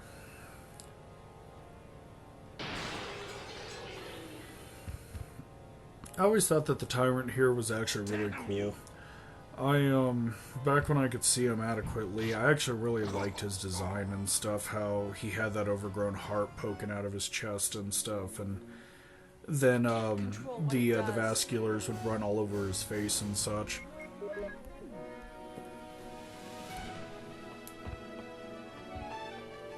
I just felt that it was a good piece of design and stuff, and I like how the game itself like takes a second to actually showcase him in the tube, you know, that they actually have him sitting in and stuff. I really, really appreciate that for what it is and stuff. I think he's one of the more cleaner character designs as well. Like, you could definitely tell that there was like a certain level of cohesion that actually Barry? went into his design Barry? and stuff. Like, they basically they wanted to convey the fact that You're alive. he was engineered from top to bottom, and they did a good job with it. They also did a good job with like the mutations and such, with, you know, regarding like his Let's get heart and how going. it branched out and stuff, and then the mutations on his arm as well with his claws. I felt that it was always a really good piece of character design. I actually enjoy his design quite a bit, but not as much as William Birkin's, because I think that What William happened to Birkin Wesker? from Resi 2 probably had more cohesion as far as like where the character, well, where the enemy was going per se. And then as much as I love Nemesis from Resident Evil 3, I think that he probably had the weakest cohesion, especially with how he carried on throughout the game and stuff. But I think that the Tyrant was just a really clean piece of design, and I think they did a good job rendering him as well. Like, you could definitely, when you turn him around and look at him, you can definitely tell that his heart's a heart. You can definitely tell that he has really big claws and stuff. Like, they put a lot of time and a lot of effort into making sure that you absolutely knew, you know, what this character is, well, what this enemy is that you're staring at. So I've always really liked that, and I've always really appreciated it. You know, the Tyrant's always been pretty solid in that regard. The only thing that was really weird, and I'm pretty sure that it was down to just rendering techniques of the time, is, here comes those Chimeras. But I think it was down to the techniques of the time, was simply that, so he has like no lips, essentially, which, you know, that's fine, I don't care. But for some weird reason, like, you would seriously think a monster like that would have like slightly sharper teeth. And I don't mean sharp like pointed, I mean sharp like more chisel, like kind of like what they did with Nemesis. But it was really weird because the way the geometry was handled back then, it's almost like everybody was trying to show off things that were round, because there wasn't really, back then you really couldn't pull off a round object super duper well. I mean, it was possible, but it didn't really look that good. So I think it's like kind of interesting how much curvature the Tyrant has in his face alone. You look at his gums, they're kind of curved. You know, you look at his teeth, they're kind of curved, you know, and it seems really weird, because when I see things that are kind of curved like that, it kind of gives it like a real kind of a heavyish human aesthetic to it, you know. But when you see teeth that are like very stretched out and chisel-like and stuff, it makes it either seem a little bit like a caricature, or in many ways it can be seen as rather monstrous. Like, we saw this type of development with the redesign for Nemesis for the Resi 3 remake, where they just made his teeth like sharp and straight, and, you know, like they didn't really fuck around with it too much. I would have appreciated to see the same design with the Tyrant a fair bit, like by rounding it off and like kind of giving him that human aesthetic a fair bit with how the teeth are designed. It kind of humanizes him a little bit. And I think that when you have a monster like that, you can't really afford to humanize him, because then, you know, when you humanize him like that, it kind of takes away from the horror factor a little bit. So it's really kind of weird, but the rest of the design for the Tyrant's actually really nice. I like his claws and stuff. I would have thought that his claws would have been on the right hand, per se. It's a little bit weird that the that the mutation is relegated to the left. And so you would seriously think that with the Tyrant being what it is, mind you, that they would have stuck the claws on the right hand to give him more swinging power. But at the same time, that could also lead over to speculation of maybe he swings with his left because he's a lefty. You know, like, it's a lot of things to think about, I think, and it's a lot of food for thought, per se. So I literally, like, when I go and I look at stuff like this, I think about, like, a lot of things in terms of, like, design and stuff. It's like, okay, well, why aren't his claws on his right hand? Is he just left dominant? Or was that how the mutation, you know, is that how the mutation went about its business, yada yada yada. Or maybe the mutation in general has something to do with how much his heart's mutated, you know, and because there are veins that lead over to it, maybe that was just part of the mutation from his chest. I don't know. But here we are at the final fight of the game, and I'm just getting my shit rocked, left and right, because I am just having a hell of a time seeing this dude. So I have the mag on me, and then I also have the grenade launcher, waiting for that missile pod to be dropped, or rocket pod to be dropped, so I can go and use it. And so I kind of struggled with the fight.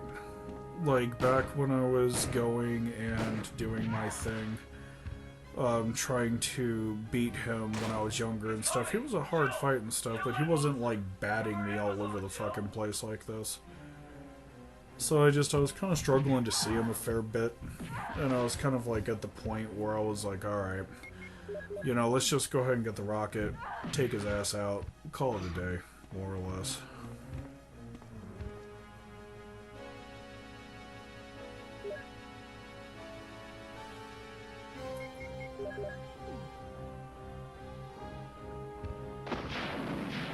And there we go. That's the end of Resident Evil. Director's cut. But yeah, I had a lot of fun doing the game. It was a heap of fun. I enjoyed it from start to finish. All those little quirks and flaws and stuff. And managed to get the good ending. Managed to show off all the bosses and stuff. And I don't know, it was a real pleasure to play, and I'm kind of annoyed that I can't do another long play of it. I mean, I pretty much did what I set out to do with this long play, so I think, like, doing the long play was kind of bittersweet.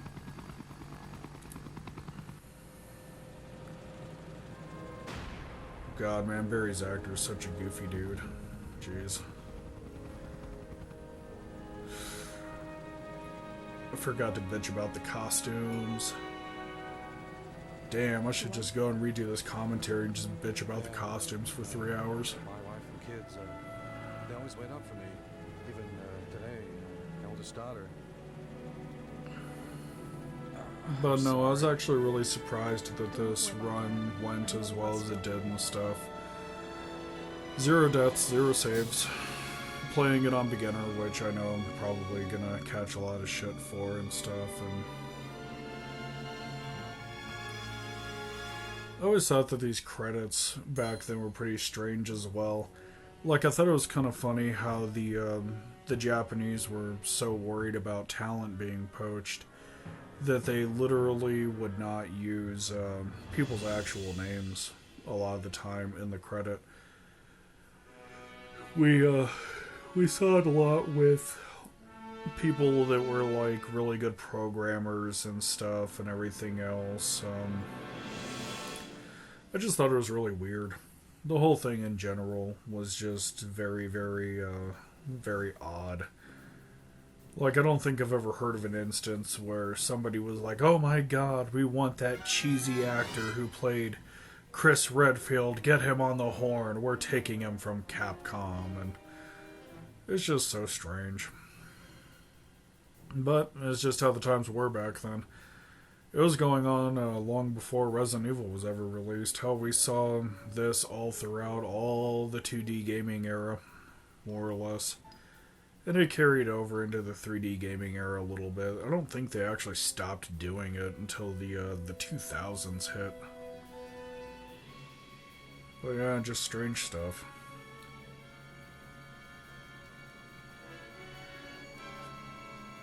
Alright, so that is going to go ahead and cover the commentary this shot around.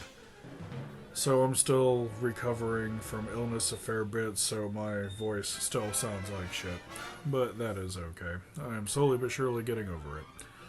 So, for those that have bothered to stop by today, I greatly appreciate listening. I greatly appreciate y'all listening to my ramblings and stuff. I hope you had a good time.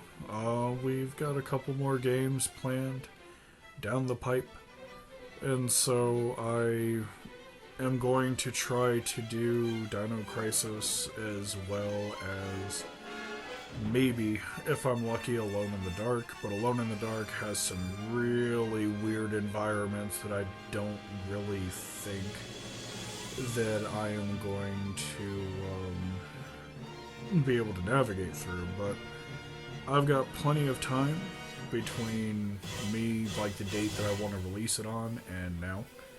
So I'm still releasing these videos like months in advance. So like this commentary is still being recorded on halfway through September. So, and it's going to be released in November. So I've got plenty of time to actually go through and figure this stuff out. So for everybody that went ahead and stopped by, thank you so much. I greatly appreciate it. I hope you guys had a good time, and until next time.